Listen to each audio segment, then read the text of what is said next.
48 Hour Startup. Forward. The 48 Hour Startup Philosophy. अगर आपका भी ड्रीम है कि आपको अपना कोई खुद का बिजनेस स्टार्ट करना है, तो आपको एयरपोर्ट की बुक स्टोर्स पे ऐसे बहुत से मैनुअल्स मिल जाएंगे जिन पे लिखा होता है build a billion dollar company. लेकिन बिजनेस का ये मतलब नहीं है कि हम सबको कोई नई एप्पल कंपनी बनानी है। कुछ लोग ऐसे भी होते हैं जिनका ड्रीम और ज्यादा रियलिस्टिक होता है। हम में से बहुत से लोग अपनी लाइफ में फ्रीडम ढूंढ रहे होते हैं। अपनी जॉब से फ्रीडम, फ्रीडम ताकि हम वो काम कर सकें जो हमें पसंद है और उस तरह से बिजनेस करें जैसे हम करना चाहते हैं। इस बुक के ऑथर फ्रेजर डोहर्टी कहते हैं कि उन्होंने अब तक अपनी लाइफ में जितने भी बिजनेसेस स्टार्ट किए हैं, वो सिर्फ पैसों के लिए नहीं किए, बल्कि उन्होंने ये बिजनेसेस एडवेंचर के लिए शुरू किए।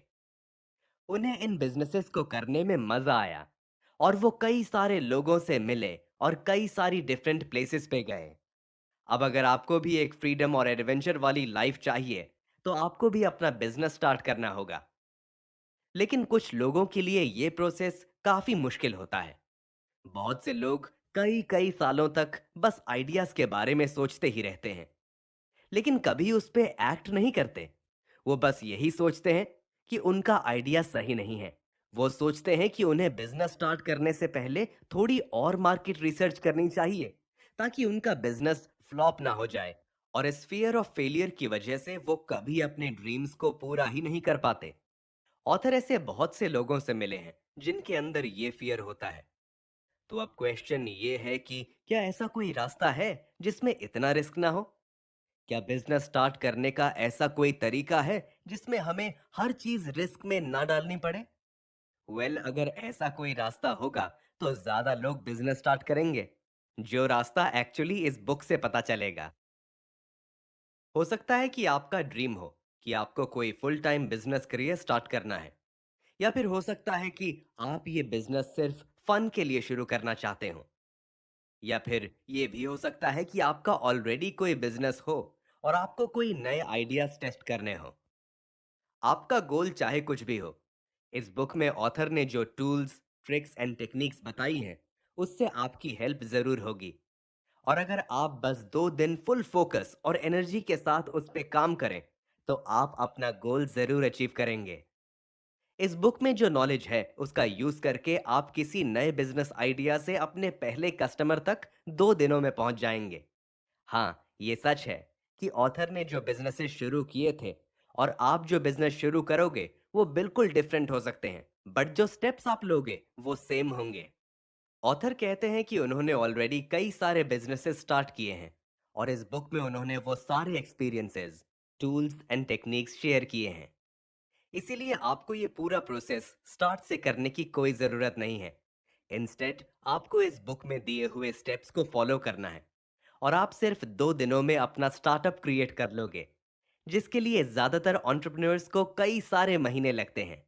हाँ, ये जरूर है कि आप सिर्फ 2 दिन में कोई बिलियन डॉलर कंपनी नहीं खोल लोगे, लेकिन इस प्रोसेस का यूज करके आप काफी कुछ अचीव कर लोगे। और फिर इन 2 दिनों में आपको जो कॉन्फिडेंस मिलेगा, उसकी हेल्प से अपने बिजनेस आइडिया को और ज्यादा आगे ले जाओगे। और ये भी याद रखना कि इस दुनिया में जितनी भी सक्सेसफुल कंपनीज हैं, उन सब की स्टोरी इसी तरह शुरू हुई थी कि किसी एक इंसान ने अपने फियर्स को ओवरकम किया और बिजनेस स्टार्ट करने के लिए। Chapter 1, one weekend. इस चैप्टर को स्टार्ट करने से पहले मैं आपसे एक सवाल पूछना चाहता हूँ। क्या ये पॉसिबल है आप किसी बिजनेस आइडिया के बारे में सोचें, उस बिजनेस को स्टार्ट करें और कोई कस्टमर आपका प्रोडक्ट खरीद भी ले, और ये सब सिर्फ 2 दिनों में? ऑथर कहते हैं कि उनके दिमाग में यही क्वेश्चन सबसे पहली बार आया था, और इसी चैलेंज को पूरा करने के लिए ऑथर ने इस चीज को 2016 में एक बार ट्राई किया, ये जानने के लिए कि क्या ये वाकई काम भी करता है या नहीं। ऑथर कहते हैं कि अपने पूरे बिजनेस करियर में उन्होंने कई सारी जगहों पे और इवेंट्स में पब्लिक स्पीकिंग की है, और चाहे कंट्री कोई भी हो, उन्होंने हमेशा दूसरे एंटरप्रेन्योर्स की कंपनी को एंजॉय किया है। क्योंकि सारे ही एंटरप्रेन्योर्स एक तरह सोचते हैं, वो किसी और के लिए काम नहीं करना चाहते, बल्कि वो खुद से कुछ करना चाहते हैं। एंटरप्रेन्योर्स वो लोग होते हैं जो डिफरेंट आइडियाज सोचते हैं और कई बार ऐसे प्रोडक्ट्स भी बनाते हैं जो पहले किसी ने ना बनाए हों। ये वो लोग होते हैं जो सोचते हैं कि लाइफ बहुत शॉर्ट है, इसीलिए इस लाइफ के हर एक सेकंड का फायदा उठाना चाहिए। और इन सारे रीजंस की वजह से वो सोचते हैं कि एक बिजनेस स्टार्ट करना ही बेस्ट आइडिया है, और बिजनेस स्टार्ट करके वो अपने लिए एक करियर बना सकते हैं। चाहे तो अपने फ्रेंड्स के साथ काम कर सकते हैं, कुछ ऐसा कर सकते हैं जो उन्हें पसंद है, और दुनिया में कोई पॉजिटिव चेंज ला सकते हैं। अब बहुत से लोग ऐसा सोचते हैं और अपना बिजनेस स्टार्ट करना चाहते हैं, लेकिन बहुत कम लोग होते हैं जो एक्चुअली अपने इस आइडिया पर एक्ट करते हैं। इनफैक्ट बहुत से लोग जो इस तरह सोचते हैं वो बिल्कुल ऑपोजिट करते हैं। वो कोई जॉब करते हैं, किसी यूनिवर्सिटी में पढ़ते हैं, अपनी पे बढ़ाने का वेट करते हैं, और उनकी लाइफ बस ऐसे ही चलती रहती है। The cult of entrepreneurship.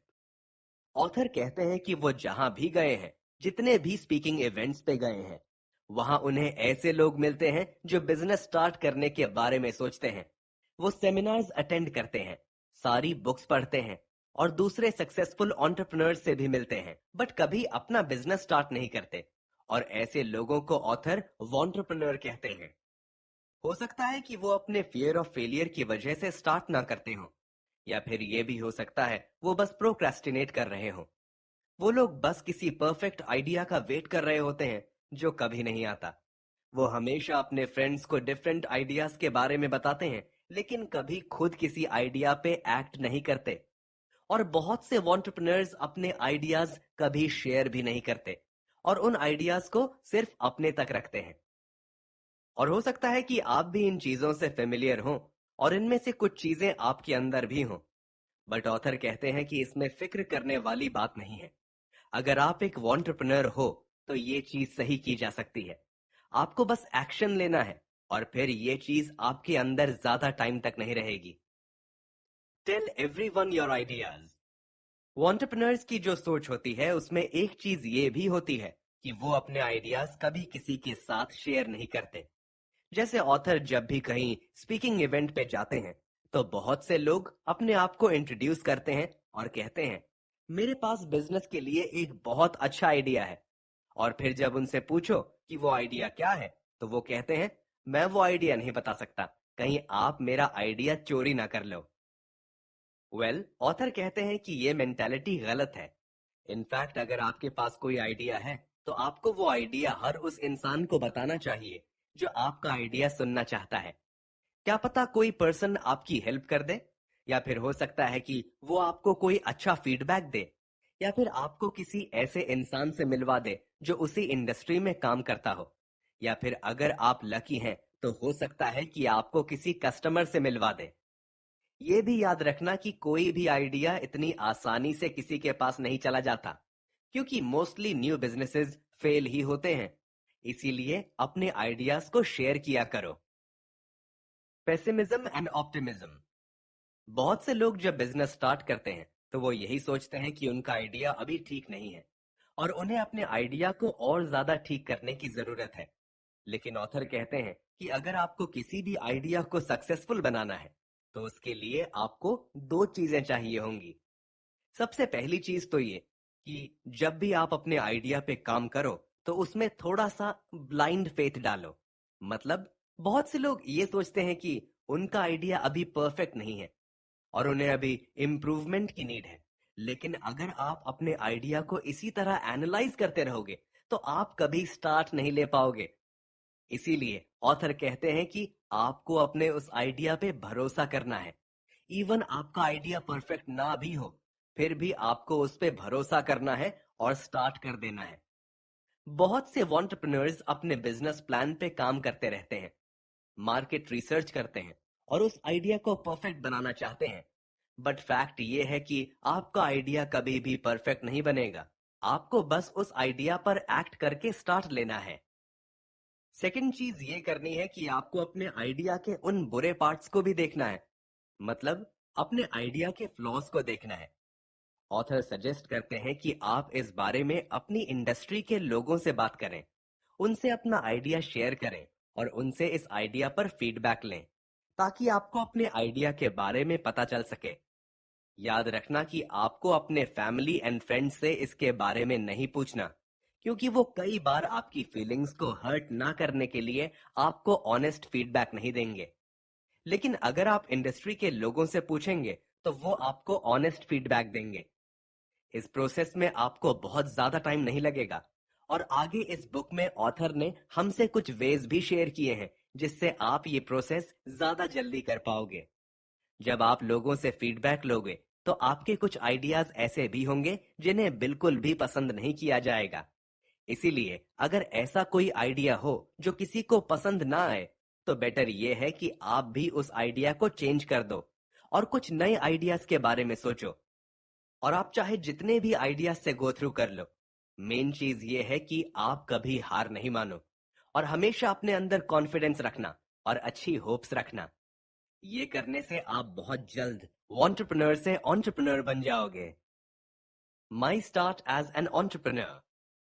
इस लेसन में ऑथर ने अपनी एंटरप्रेन्योरशिप की जर्नी के बारे में बताया है। वो कहते हैं कि वो एक बहुत ही यंग एज से एंटरप्रेन्योर बनना चाहते थे। वो एक यंग एज से ही चीजें बनाया करते थे और अपने नेबर्स को सेल किया करते थे। अपनी ये जर्नी उन्होंने 8 साल की उम्र में शुरू की थी। जब वो 8 साल के थे तो उन्होंने कुछ केक्स बेक किए थे और फिर उन केक्स को स्कूल में अपनी टीचर्स को सेल किया था। और उससे जो पैसे आए थे वो उन्होंने ग्रीन पीस नाम की एक चैरिटी में दे दिए थे। जब वो 10 साल के हुए तो उनके ड्रीम्स और भी बढ़ते गए और उन्होंने अपने घर के पास बहुत से बिजनेसेस देखे। जैसे एक बार वो अपने दोस्त के साथ एक लोकल चिकन फार्म पे गए। वहां जाके उन्होंने सोचा, क्या बिजनेस है यार, बस फार्मर को चिकन्स को फीड करना है और जब वो अंडे दें तो वो उन अंडों को चोरी करके सेल कर दे और प्रॉफिट कमाए। ऑथर को ये आइडिया बहुत अच्छा लगा, इसलिए ऑथर ने उस फार्मर को कन्विंस किया और उस फार्मर ने उन्हें एक एग्स का बॉक्स फ्री में दे दिया। फिर वो उन एग्स को अपने घर ले गए और उन्होंने अपने पेरेंट्स से कहा कि उनके पास एक बहुत अच्छा बिजनेस आइडिया है। आइडिया ये है कि वो उन एग्स को वार्म रखेंगे और जैसे ही उन एग्स में से बच्चे निकलेंगे तो वो उन बच्चों को बड़ा करेंगे और फिर जब वो एग्स देंगे तो वो उसे सेल करेंगे। ये आइडिया उनके पेरेंट्स को पसंद नहीं आया, बट स्टिल उन्होंने ऑथर को एक बार ट्राई करने दिया। ऑथर ने और उनके दोस्त ने उन एग्स को एक टीवी बॉक्स में रखा और सिर्फ 3 वीक्स के बाद उसमें से बच्चे निकले। उन्होंने उन बच्चों को बड़ा किया, उनके नाम रखे और सिर्फ कुछ ही टाइम में वो इतने बड़े हो गए थे कि उनके लिए एक अलग छोटा घर बनाना पड़ा जो उन्होंने गार्डन में बनाया हुआ था। फिर कुछ टाइम बाद उन्होंने एग्स देना भी शुरू कर दिया जो ऑथर ने अपने नेबर्स को सेल किए। लेकिन फिर कुछ ही टाइम बाद वहां पे एक लोकल फॉक्स थी जिसने उन चिकन्स को खा लिया और उनका ये चिकन फार्मिंग करियर खत्म हो गया। ऑथर कहते हैं कि उनके पेरेंट्स ने उन्हें इस जर्नी में बहुत सपोर्ट किया। ये बताना भी मुश्किल है कि ऑथर को इस एंटरप्रेन्योरशिप का शौक कहां से आया, क्योंकि ना तो उनके पेरेंट्स ने और ना ही किसी और ने बिजनेस स्टार्ट किया था। From eggs to bacon. कुछ ही टाइम बाद फाइनली ऑथर किसी ऐसे इंसान से मिले जो कि एक एंटरप्रेन्योर था और जिन्हें वो जानते थे। वो अपने एक हाई स्कूल फ्रेंड से मिले जो कि एक बेकन बॉय की जॉब करता था। उनके फ्रेंड ने उन्हें बताया कि वो घर घर जाके बेकन सेल करता है और हर बेकन का पैकेट सेल करने पर उसे कुछ कमीशन मिलता है। ये सुन के ऑथर भी एक्साइटेड हो गए और अपने दोस्त से पूछा कि वो कैसे एक बेकन बॉय बन सकते हैं। उस टाइम पे ऑथर सिर्फ 12 साल के थे और इस जॉब के लिए उनका एटलीस्ट 13 इयर्स का होना जरूरी था। इसीलिए ऑथर ने सबको यही बताया कि वो 13 इयर्स के हैं। एंड ऑल्दो उन्हें कुछ झूठ बोलने पड़े, लेकिन उन्हें ये जॉब मिल गई। जॉब मिलते ही उन्होंने ये काम शुरू कर दिया और वो डोर टू डोर जाकर बेकन सेल करने लगे और सिर्फ कुछ ही टाइम में उन्होंने रेगुलर कस्टमर्स बना लिए थे। शुरू में वो वीक में 20 पैकेट सेल कर रहे थे, बट आहिस्ता आहिस्ता उनकी ये सेल 50 पैकेट्स अ वीक तक चली गई। Teenage competition. जहां वो ये जॉब कर रहे थे वहां पर एक वीकली न्यूज़लेटर पब्लिश होता था और वहां पर जितने भी सेल्समैन काम करते थे सबको ये न्यूज़लेटर मिलता था। इस न्यूज़लेटर में उन्हें मोटिवेट करने के लिए कोट्स भी होते थे और उसके साथ ही एक टॉप 10 टेबल भी होता था जिसमें उन लोगों के नाम आते थे जो सबसे ज्यादा सेल्स करते थे। इस जॉब में सिर्फ कुछ ही मंथ्स रहने के बाद ऑथर का नाम इस लिस्ट में आने लगा था और उन्हें ये देखकर बहुत अच्छा फील होता था। आहिस्ता आहिस्ता उनके रूट्स बढ़ते गए और वो और ज्यादा एरिया कवर कर रहे थे। ये जॉब इजी नहीं थी। वो बारिश में काफी बड़े डिस्टेंस तक वॉक करते थे और फिर जब फाइनली किसी के घर पहुंचते तो वो उन्हें मना कर देते थे। कभी कोई ओनर मुस्लिम या ज्यूइश होता था, कभी कोई कहता था कि वो डाइट पे है, तो कभी किसी के पास पैसे नहीं होते थे। कुछ टाइम बाद ऑथर वीक में ऑलमोस्ट 60 पैकेट सेल कर रहे थे और उस टॉप 10 टेबल में उनकी सेकंड पोजीशन आई। उनसे आगे सिर्फ एक लड़का निकल गया जिसका नाम था Richard Field. But next week author ने उसे बीट किया और वो फर्स्ट पोजीशन पे आ गए। बट ये कंपटीशन अभी खत्म नहीं हुआ था और रिचर्ड इतनी आसानी से अपना फर्स्ट स्पॉट किसी को नहीं देने वाला था। इसलिए उनके बीच ये कंपटीशन चलता रहा। एक वीक वो फर्स्ट आता तो दूसरे वीक ऑथर फर्स्ट आते और उन दोनों की सेल्स हर वीक बढ़ती ही जा रही थी। फिर कुछ टाइम बाद ऑथर पैदल जाने की बजाय बाइसाइकिल का यूज करने लगे और फिर इस तरह उनकी सेल्स और ज्यादा बढ़ने लगी और वो पहले बेकन बॉय बन गए जिसने एक वीक में 100 पैकेट सेल किए। उनकी इस अकम्पलिशमेंट से इम्प्रेस होके उनके बॉस ने उन्हें एक नया जॉब ऑफर किया। उनके बॉस ने उन्हें ऑफर दिया कि वो उसे हर दिन स्कूल से पिक करेंगे और फिर उन्हें किसी ऐसे एरिया में छोड़ देंगे जहां वो कभी नहीं आए हों। फिर वहां पर उनके साथ एक बेकन बॉय होगा जो इतने अच्छे से परफॉर्म नहीं कर रहा होगा और ऑथर को उस बेकन बॉय की हेल्प करनी होगी। ये जॉब ऑथर को बहुत पसंद आया और इसके उन्हें दिन के 20 पाउंड्स मिल रहे थे। उनके पेरेंट्स ने उन्हें इसके लिए मना किया, बट वो ये जॉब करना चाहते थे और उन्होंने ये जॉब शुरू कर दी। उनके बॉस ने उन्हें वो हर चीज सिखाई जो वो जानते थे। ऑथर कहते हैं कि जिस बेकन मैन के पास वो जॉब करते थे वो वाकई एक बहुत अच्छा एंटरप्रेन्योर था। उसने ऑथर को कस्टमर सर्विस के बारे में सिखाया। जैसे एक चीज जिसे वो बहुत इंपॉर्टेंट समझते थे वो थी कॉल बैक्स। मतलब एक बार आपका कोई कस्टमर बन जाए इसके बाद ये बहुत जरूरी है कि आप उसे डेली बेसिस पे बेकन सेल करो। जैसे जो ओल्ड लेडीज होती हैं वो बेकन्स डिलीवर करने का वेट करती हैं और अगर किसी दिन ऐसा ना हो तो वो कहीं और से बाय कर लेती हैं और फिर आप उस कस्टमर को हमेशा के लिए खो देते हो। इसलिए ये बहुत जरूरी है कि आपके जो कस्टमर्स हैं आप उन्हें ना छोड़ो और उनके पास वापस जरूर जाया करो। Keep on knocking.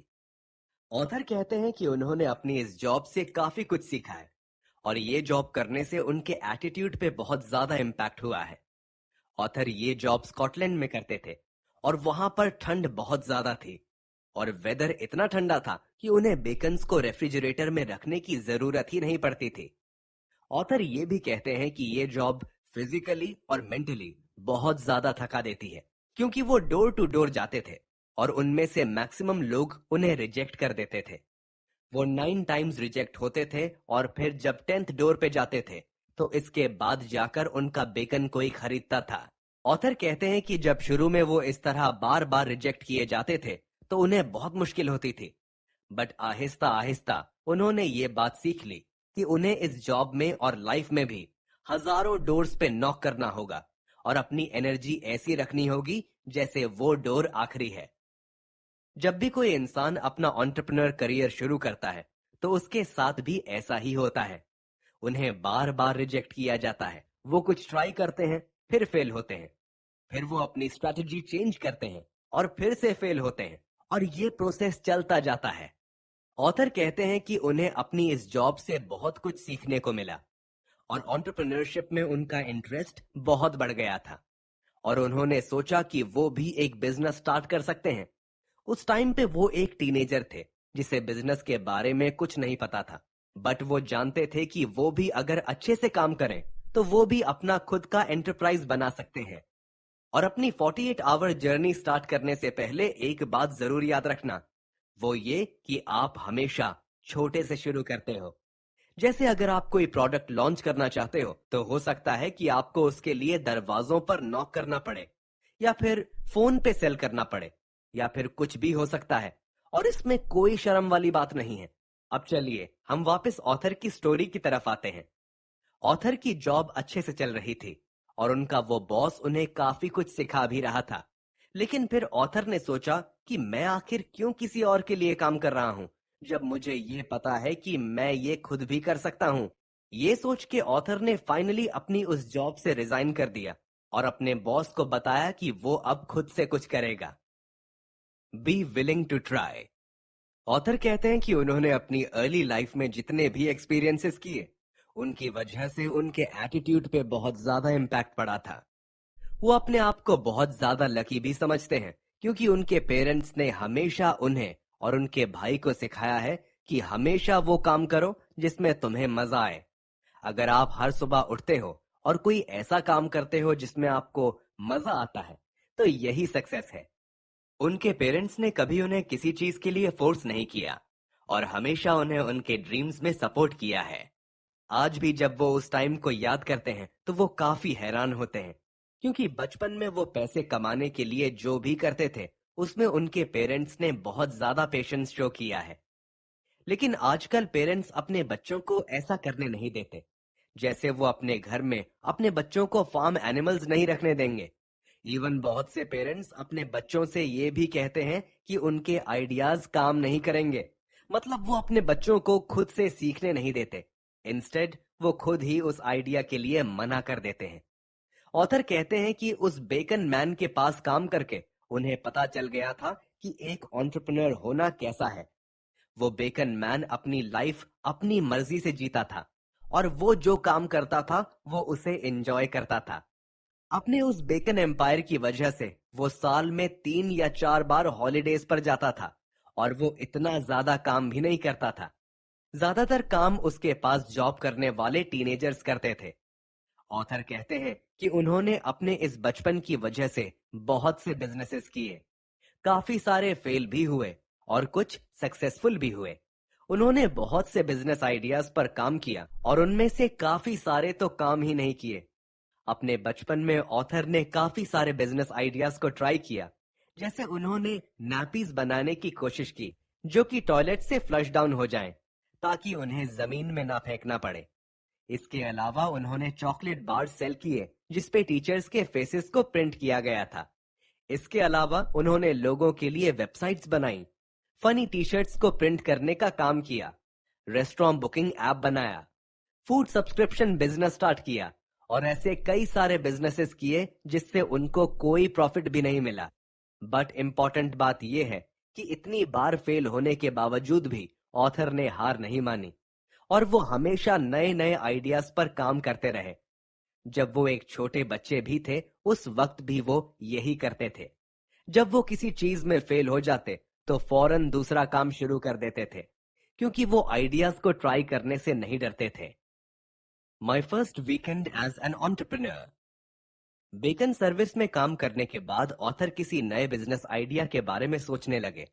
एक बार उन्होंने देखा कि उनकी ग्रैंडमदर अपने किचन में जैम बना रही थी और वो ये जैम काफी टाइम से बना रही थी। वो जैम देख के ऑथर के दिमाग में आया कि उनका प्रोडक्ट वो जैम होगा। इसके बाद उनकी ग्रैंडमदर ने उनसे जैम बनाने की सीक्रेट्स शेयर किए और उन्होंने मिलकर कुछ जैम की जार्स बनाई। फिर वो मार्केट गए, वहां से कुछ फ्रूट्स खरीदे और फिर खुद से जैम बनाया। इसके बाद उन्होंने कंप्यूटर पे कुछ लेबल्स प्रिंट किए और फिर अपने जैम के जार्स तैयार करके वो उसे बेचने निकल गए। जब वो बेचने निकले तो ऑलमोस्ट सबने मना कर दिया।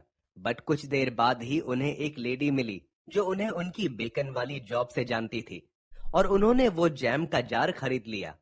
ये देख के ऑथर बहुत एक्साइटेड हुए और उसके बाद वो फुल एनर्जी के साथ डोर टू डोर गए और वो सारे जैम के जार्स सेल कर दिए। वो अपने इस बिजनेस में काफी सक्सेसफुल हो रहे थे। इनफैक्ट एडिनब्रा इवनिंग न्यूज में उनकी स्टोरी भी आई। उस दिन के बाद से उन्होंने सोचा कि वो यही काम करेंगे।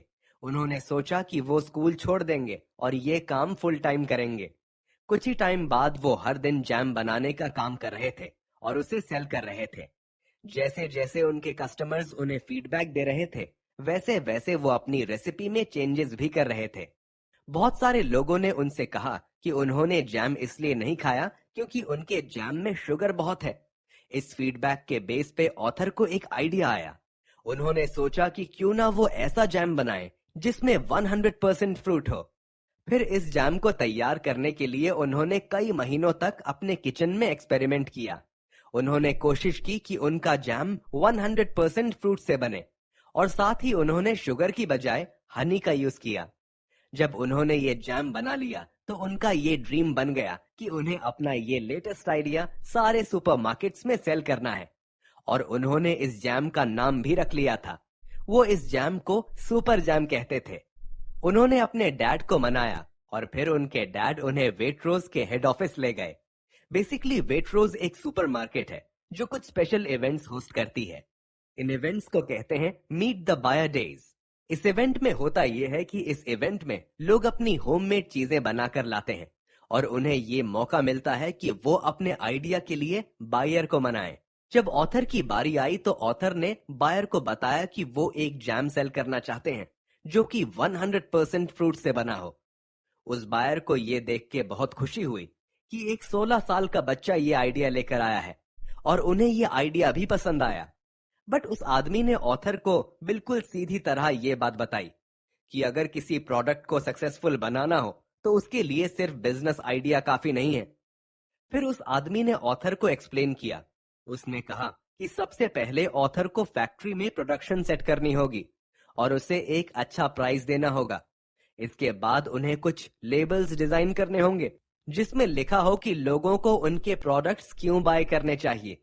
और इसके अलावा उन्हें अपनी रेसिपी के ऊपर भी काम करना होगा, और इसके बाद जाकर उनका प्रोडक्ट सक्सेसफुल बनेगा।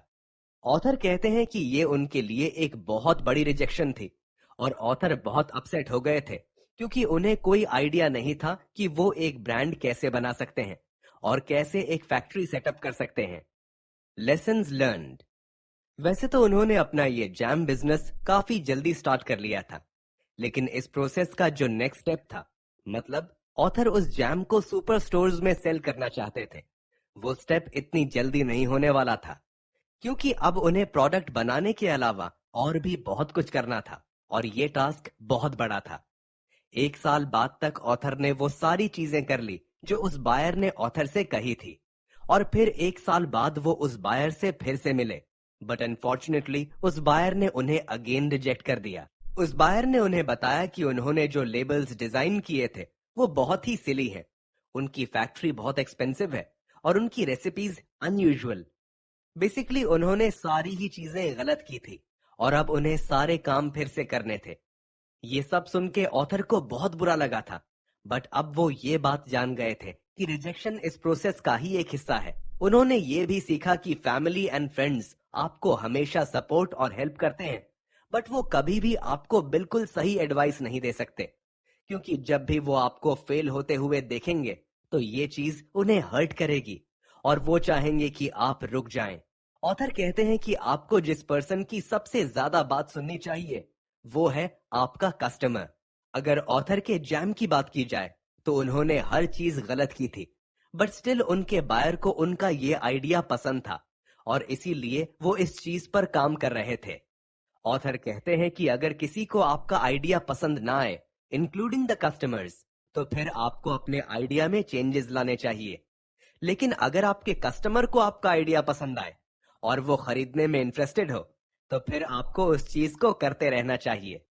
और इसीलिए ऑथर भी अपने उस आइडिया पर काम करते रहे, और कुछ टाइम में उन्होंने नए लेबल्स भी बना लिए, और एक नए फैक्ट्री वर्कर को कन्विंस कर लिया कि वो उनके साथ काम करे।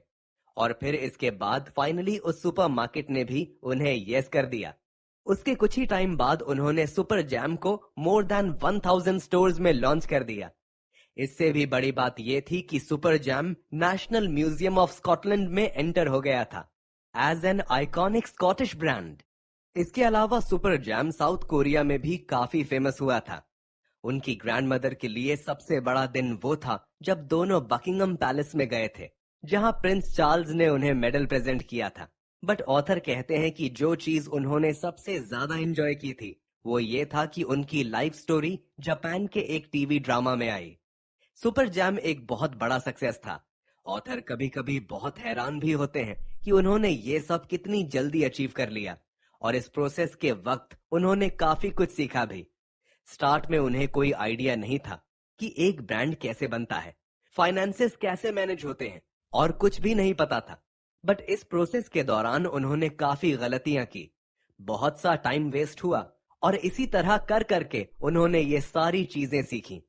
लेकिन बाद में जब उन्होंने अपना सेकंड और थर्ड बिजनेस शुरू किया, तो उन्होंने अपनी मिस्टेक्स को रिपीट नहीं किया, और फिर ये प्रोसेस काफी तेज हो गया।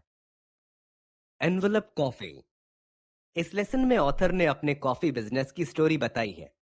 ऑथर का एक बहुत ही अच्छा दोस्त है जिसका नाम है लेनर्ट क्लर्क्स। लेनर्ट एक बहुत ही इंटरेस्टिंग आदमी है। वो 7 लैंग्वेजेस में बात कर सकता है।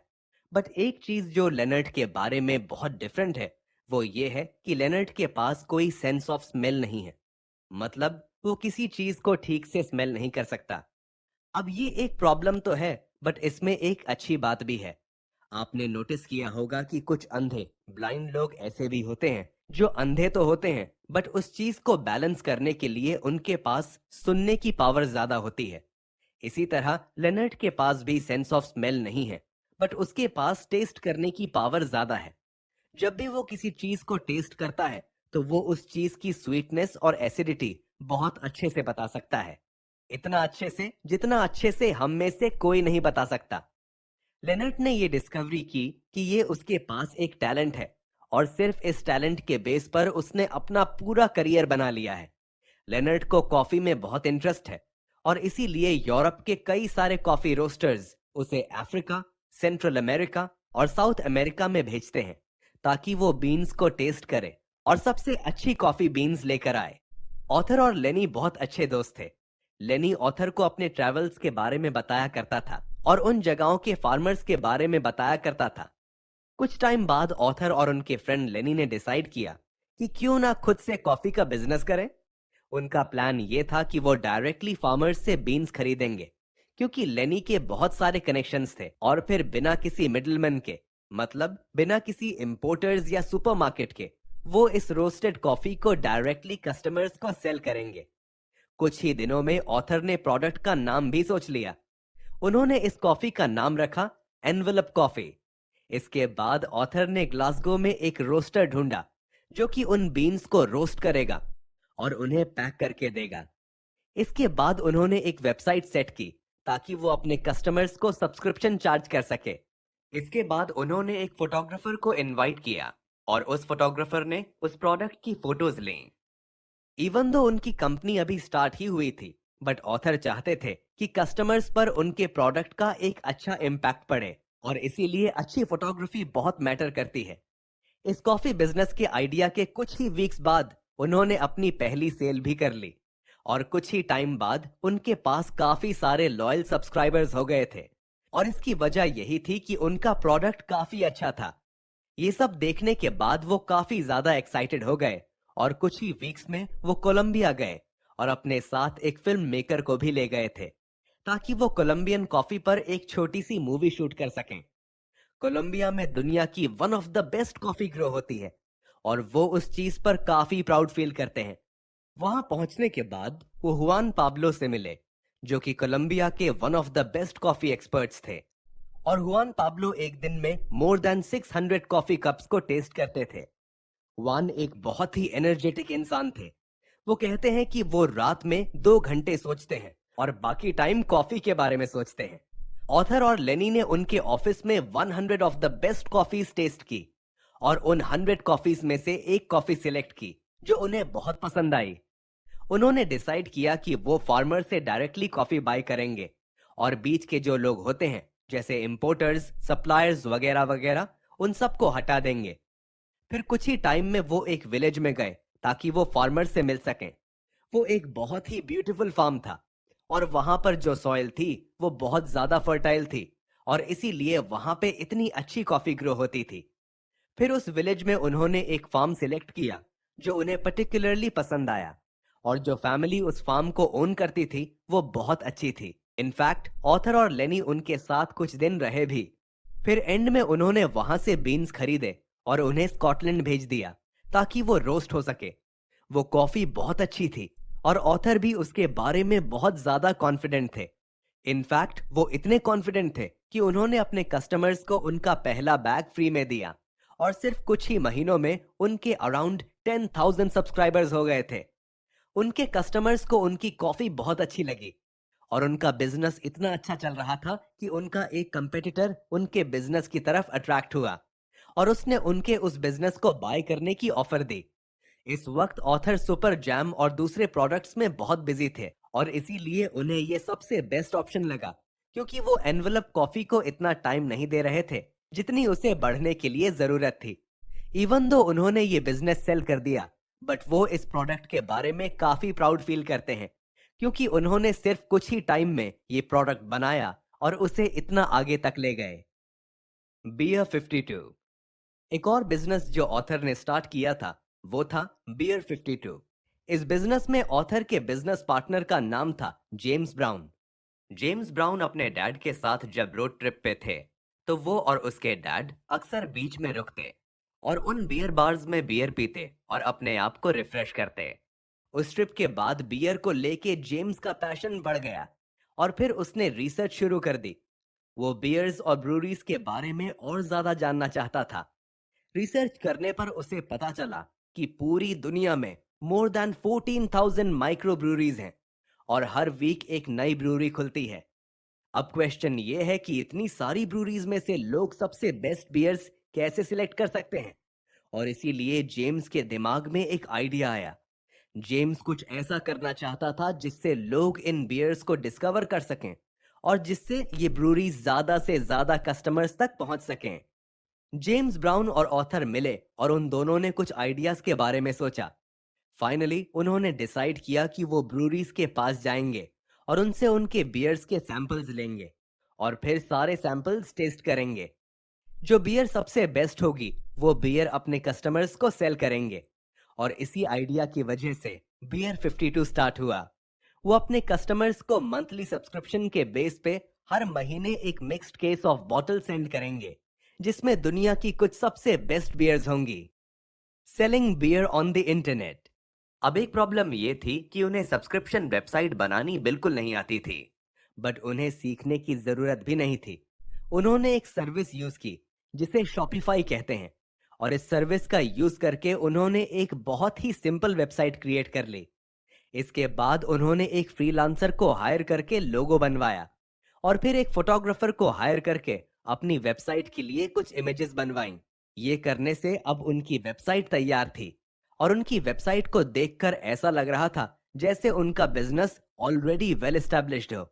इसके बाद नेक्स्ट उन्होंने ब्रूरीज को कॉल करना शुरू किया और उनसे 100 बॉटल्स फ्री में मांगी ताकि वो लोगों को सैंपल्स दे सकें। लेकिन बहुत सी ब्रूरीज को 100 बॉटल्स बहुत कम लगी, इसीलिए फिर उन्होंने 100 की बजाय 1000 बॉटल्स मांगी और बदले में वो बॉटल्स को उन लोगों तक पहुंचाएंगे जिन्हें क्राफ्ट बियर पसंद है। ब्रूरीज ने इस ऑफर को एक्सेप्ट कर लिया और उनके पास सैंपल्स आना शुरू हो गए। इन द एंड उन्होंने टोटल 1500 केसेस तैयार कर लिए जिसमें उन्होंने सबसे बेस्ट बियर्स रखी थीं।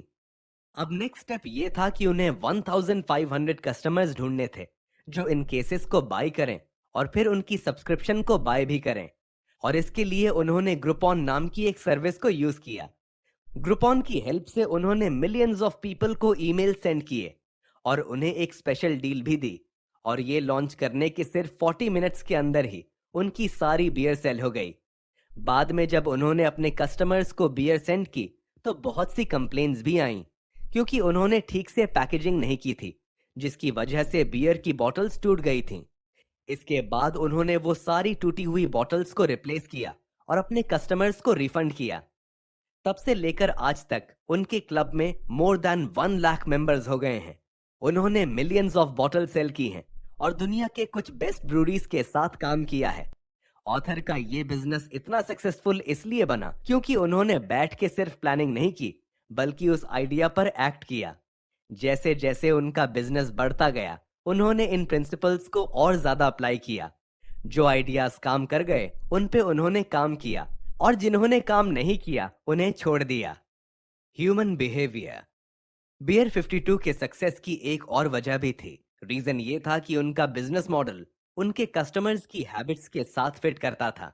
मोस्टली लोग जब कोई सब्सक्रिप्शन बाय करते हैं तो वो उस वक्त तक उस सब्सक्रिप्शन को कंटिन्यू करते हैं जब तक उन्हें अच्छा प्रोडक्ट मिल रहा हो। अगर सब्सक्रिप्शन की बजाय उनके कस्टमर्स हर महीने उनकी वेबसाइट पे आके ऑर्डर देते तो इससे वो काफी कम ऑर्डर देते, क्योंकि बहुत से लोग हर महीने वेबसाइट पे आके ऑर्डर नहीं देते क्योंकि इसमें उन्हें लेजीनेस फील होती है। जबकि एक सब्सक्रिप्शन में आपको कुछ नहीं करना पड़ता। सब्सक्रिप्शन एक बहुत ही कन्वीनियंट वे है जिसकी हेल्प से आपको हर महीने अपने आप वो प्रोडक्ट मिल जाता है। You aunt alone. ऑथर ने बहुत से बिजनेसेस किए हैं और एक चीज जो उन्होंने बहुत नोटिस की है वो ये है कि जब भी वो किसी आइडिया पर काम करते हैं, दुनिया में कोई और इंसान भी उस सेम आइडिया पर काम कर रहा होता है। कोई ना कोई तो होता है जिसके इंटरेस्ट्स भी वही सेम होते हैं और वो पर्सन भी वही बिजनेस करना चाहता है। कई बार ऐसा भी होता है कि मार्केट में प्रोडक्ट्स भी उसी सेम टाइम में आते हैं। जैसे ऑथर ने अपना एक एग्जाम्पल शेयर किया है। उन्होंने अब तक जितने भी प्रोडक्ट्स बनाए हैं, जैसे super jam, envelope coffee, beer 52 वगैरह वगैरह, अब सारे ही कंपेटिटर्स ने वही सेम प्रोडक्ट्स तैयार करना शुरू कर दिए हैं। इन शॉर्ट, आप भी अगर कोई बिजनेस स्टार्ट करेंगे तो चांसेस ये हैं कि कोई और भी उसी बिजनेस या प्रोडक्ट के बारे में सोच रहा होगा। ऑथर कहते हैं कि ऐसे एनवायरनमेंट में सबसे बेस्ट काम आप ये कर सकते हैं कि आपको दूसरे लोगों से ज्यादा फास्ट मूव करना है। जैसे जब भी आपके दिमाग में कोई आइडिया आए तो चांसेस हैं कि कोई और भी उसी आइडिया के बारे में सोच रहा हो, और ऐसे में अगर आपको उनसे आगे निकलना है तो आपको उनसे पहले स्टार्ट करना होगा। अगर आप अपने आइडिया को बस प्लान ही करते रहोगे तो कोई और उसको स्टार्ट कर देगा और आपसे आगे निकल जाएगा। Starting up fast. जब ऑथर ने सुपर जैम स्टार्ट किया तो उन्हें काफी डिफिकल्टीज फेस करनी पड़ी और कई बार ऐसे भी टाइम्स आए जब उन्होंने गिव अप करने का सोचा। सेम यही चीज उन्होंने अपने बाकी बिजनेसेस में भी देखी। लेकिन सुपर जैम के बाद उन्होंने जब भी कोई नया बिजनेस सेटअप किया, उन्होंने ये नोटिस किया कि उनका ये बिजनेस स्टार्ट करने का प्रोसेस फास्ट होता जा रहा था। इवन अगर आपके प्रोडक्ट्स डिफरेंट हों, लेकिन जो प्रोसेस होता है वो सेम होता है। ऑथर ने अपने इन बिजनेसेस के वक्त बहुत सी चीजें सीखी। उन्होंने सोचा कि बिजनेस स्टार्ट करने का कोई तो बेटर वे होगा जिसकी हेल्प से वो सिर्फ 2 दिनों में कोई बिजनेस स्टार्ट कर सकें। शू स्ट्रिंग बजट्स। एक बिजनेस स्टार्ट करने के लिए आपको बहुत सारा कैपिटल भी चाहिए होता है, लेकिन ऑथर कहते हैं कि आपको इतना सारा कैपिटल उसी वक्त चाहिए होगा जब आप बिजनेस उसी नॉर्मल वे में स्टार्ट करोगे। अगर आप ही बाकी लोगों की तरह designers, lawyers, accountants, stock, web development, office space और इन सारी चीजों के बारे में सोचोगे तो बिजनेस स्टार्ट करना आपके लिए बहुत ज्यादा एक्सपेंसिव हो जाएगा। और ये पैसे आपको उस वक्त देने पड़ेंगे जब आपका बिजनेस स्टार्ट भी नहीं हुआ होगा और आपने एक पैसा भी नहीं कमाया होगा। और मान लो अगर आपका बिजनेस आइडिया फेल हो जाता है तो आपके बहुत से पैसे डूब जाएंगे। लेकिन अगर बिजनेस स्टार्ट करने का कोई ऐसा तरीका हो जिसमें ज्यादा पैसे खर्च ना हो, तो ऐसे में अगर आपका बिजनेस फेल भी हो जाए तो आपको इतनी प्रॉब्लम नहीं होगी। बहुत से एंटरप्रेन्योर्स को जब बिजनेस स्टार्ट नहीं करना होता है तो वो पैसों का एक्सक्यूज देते हैं। वो कहते हैं कि उनके पास बिजनेस स्टार्ट करने के लिए पैसे नहीं हैं। प्रॉब्लम यह है कि वो गलत तरीके से सोच रहे होते हैं। उन्हें हमेशा एक बड़ा ऑफिस चाहिए होता है, एक वर्ल्ड क्लास डिजाइन एजेंसी चाहिए होती है जो उनका ब्रांड बनाए, कोई वर्ल्ड क्लास वेबसाइट चाहिए होती है और इसी तरह बहुत सी चीजें। बट ऑथर कहते हैं कि एक प्रोडक्ट को मार्केट तक ले जाने के लिए आपको इन सारी चीजों की जरूरत नहीं है। The 48 hour startup. अब इवन दो ऑथर कम पैसों में एक वेबसाइट बनाना चाहते थे, बट स्टिल वो वेबसाइट प्रोफेशनल लगनी चाहिए और उनका प्रोडक्ट भी ऐसा होना चाहिए जो कस्टमर्स परचेज करें। इसके अलावा ये भी जरूरी है कि आप कोई ऐसा बिजनेस स्टार्ट करें जिसे लेकर आपके अंदर एक्साइटमेंट हो।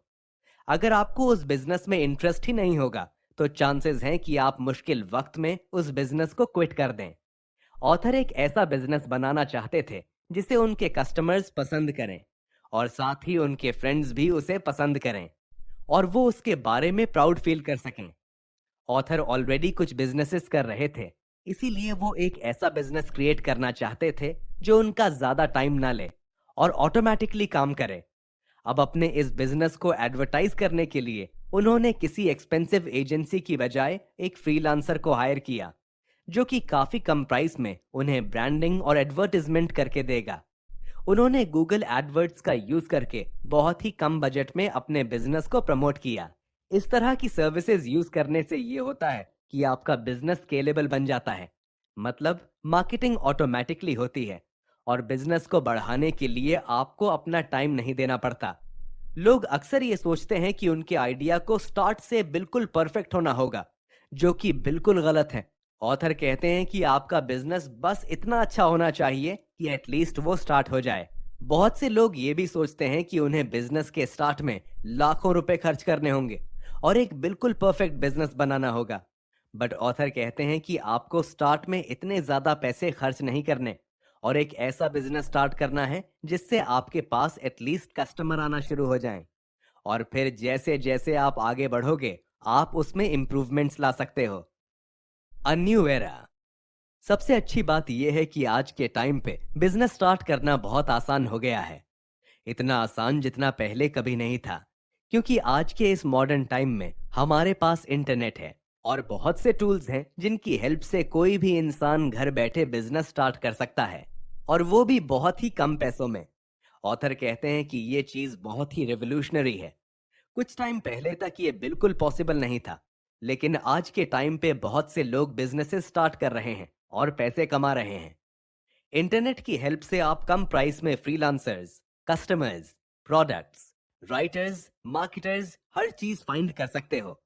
इसीलिए ऑथर कहते हैं कि इन सारे टूल्स की हेल्प से आप भी अपने आइडिया को एक बिजनेस बना सकते हो, और अब आपके पास बिजनेस स्टार्ट ना करने का कोई बहाना नहीं है। Start for your own reasons. अब हमने ये बात तो कर ली कि आपको बिजनेस स्टार्ट करना चाहिए, लेकिन क्यों स्टार्ट करना चाहिए ये आप पे डिपेंड करता है।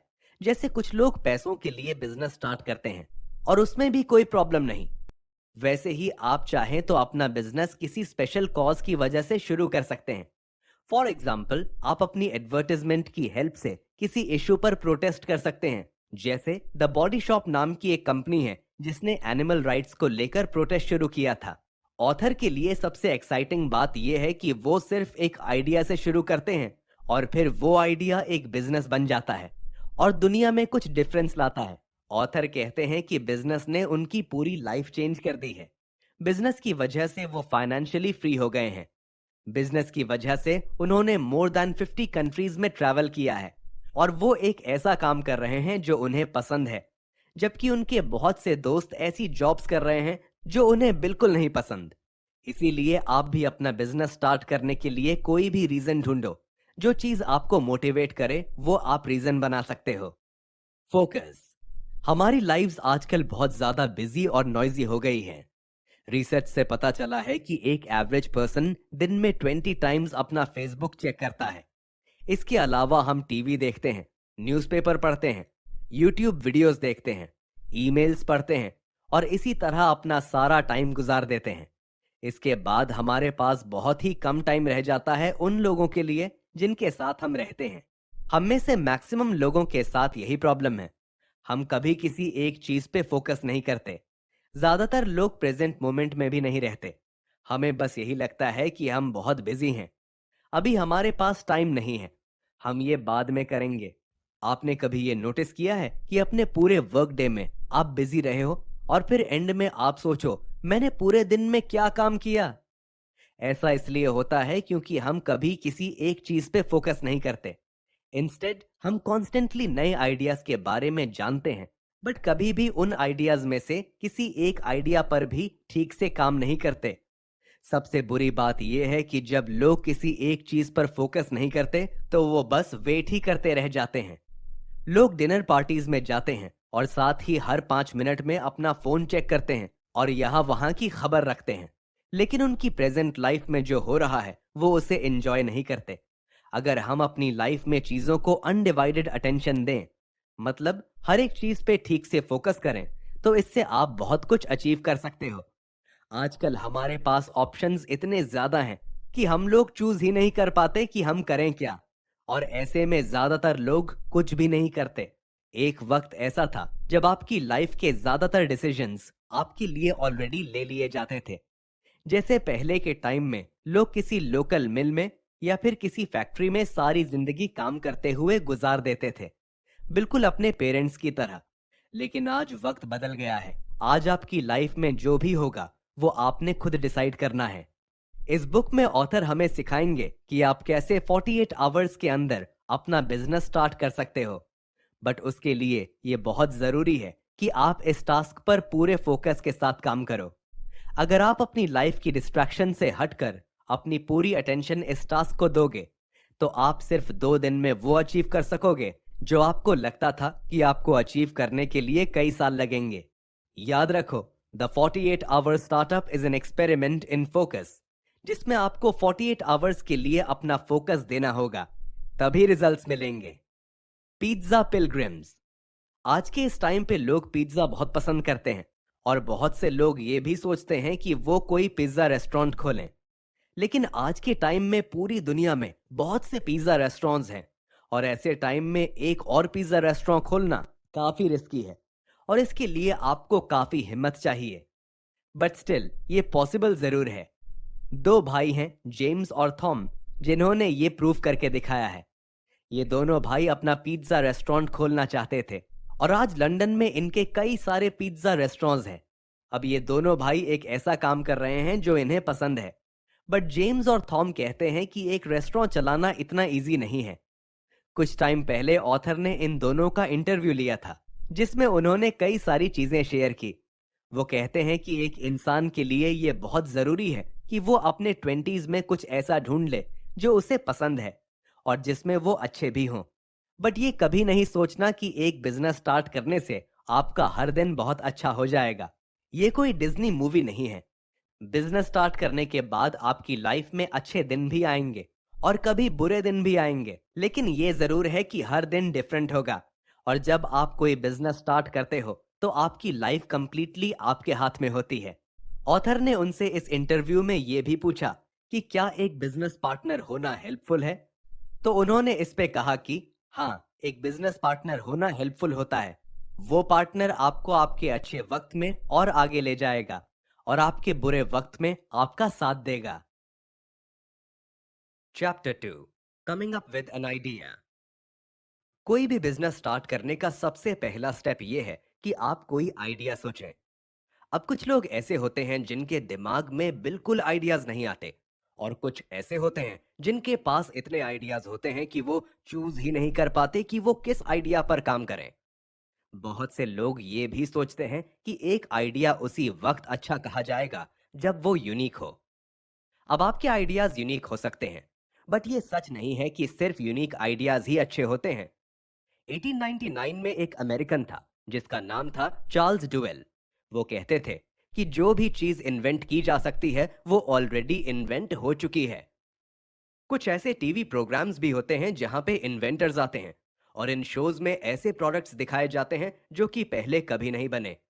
अब ये जरूर है कि वो प्रोडक्ट पहले कभी नहीं बने होते, लेकिन सिर्फ यूनिक होने का ये बिल्कुल मतलब नहीं है कि वो आइडिया अच्छा है। जैसे ऑथर ने अपने एक्सपीरियंस से एक बात शेयर की है, वो ये कि आप किसी ऑर्डिनरी चीज में से कुछ एक्स्ट्रा ऑर्डिनरी बना सकते हैं। जैसे ऑथर ने कॉफी और जैम का बिजनेस शुरू किया, और ये बिजनेसेस ऑलरेडी काफी लोग कर रहे थे। बट स्टिल ऑथर बहुत सक्सेसफुल हुए क्योंकि उन्होंने उस एग्जिस्टिंग चीज को बहुत ही अच्छा बना दिया। USP is dead. कई बार लोग ऐसा भी सोचते हैं कि अगर आपके पास कोई अच्छा बिजनेस आइडिया है तो आपके पास एक पेटेंट होना भी जरूरी है। पेटेंट बेसिकली एक लाइसेंस होता है जो आपको गवर्नमेंट देती है, और अगर आपके पास ये लाइसेंस है तो फिर कोई और पर्सन आपकी इन्वेंशन को बना नहीं सकता और ना ही सेल कर सकता है। लोग सोचते हैं कि अगर उनके पास पेटेंट नहीं होगा तो कोई और उनके आइडिया को चोरी कर लेगा। लेकिन सच तो ये है कि किसी का भी आइडिया इतना इनोवेटिव या यूनिक नहीं होता कि गवर्नमेंट उन्हें पेटेंट दे।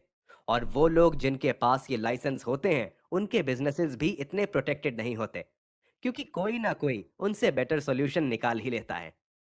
बहुत से लोग ये सोचते हैं कि एक बिजनेस का यूनिक होना बहुत जरूरी है, बट फैक्ट ये है कि इस दुनिया में कोई भी इतने यूनिक बिजनेसेस नहीं है। हर बिजनेस का कोई ना कोई कंपेटिटर, रिप्लेसमेंट या कॉपी कैट होता ही है। सिर्फ गवर्नमेंट के पास कुछ ऐसी मोनोपोली होती हैं जो सिर्फ वही कर सकते हैं, वरना कोई भी आजकल इतना यूनिक काम नहीं कर रहा जो बस वही करता है और बहुत सक्सेसफुल है। अब मान लो कि आप ऐसा कोई बिजनेस क्रिएट कर भी लेते हो जो थोड़ा यूनिक है, तो ऐसे में आपकी यूनिकनेस ज्यादा दिन तक नहीं रहेगी। कोई ना कोई कंपेटिटर आप जैसा प्रोडक्ट बना ही लेगा। तो अब क्वेश्चन ये है कि इतने ज्यादा कंपटीशन में हमारा बिजनेस कैसे सरवाइव करेगा? हम कैसे दूसरों से आगे बढ़ेंगे? इसके लिए ऑथर कहते हैं कि आपको थोड़ा डिफरेंट होना होगा।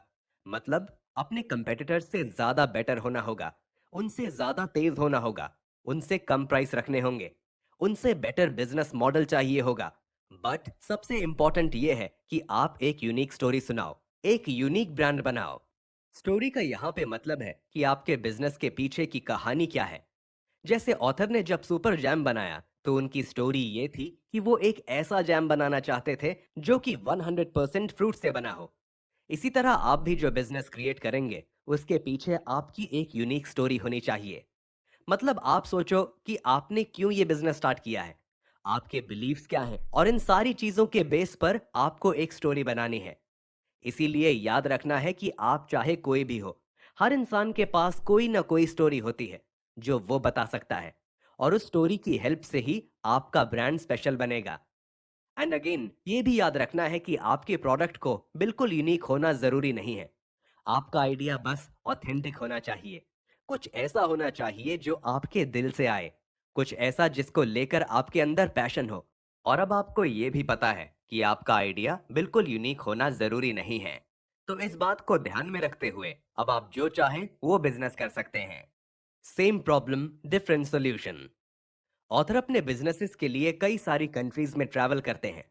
वो जब भी कहीं बाहर ट्रैवल करते हैं तो वो यही नोटिस करते हैं कि उनके यहाँ जो बेसिक कॉन्सेप्ट्स हैं वो बाहर की कंट्रीज में बिल्कुल डिफरेंट है। जैसे उनके यहाँ जो टॉयलेट होता है वो एक सीट की तरह होता है, जबकि दूसरी कंट्रीज में टॉयलेट थोड़े डिफरेंट होते हैं।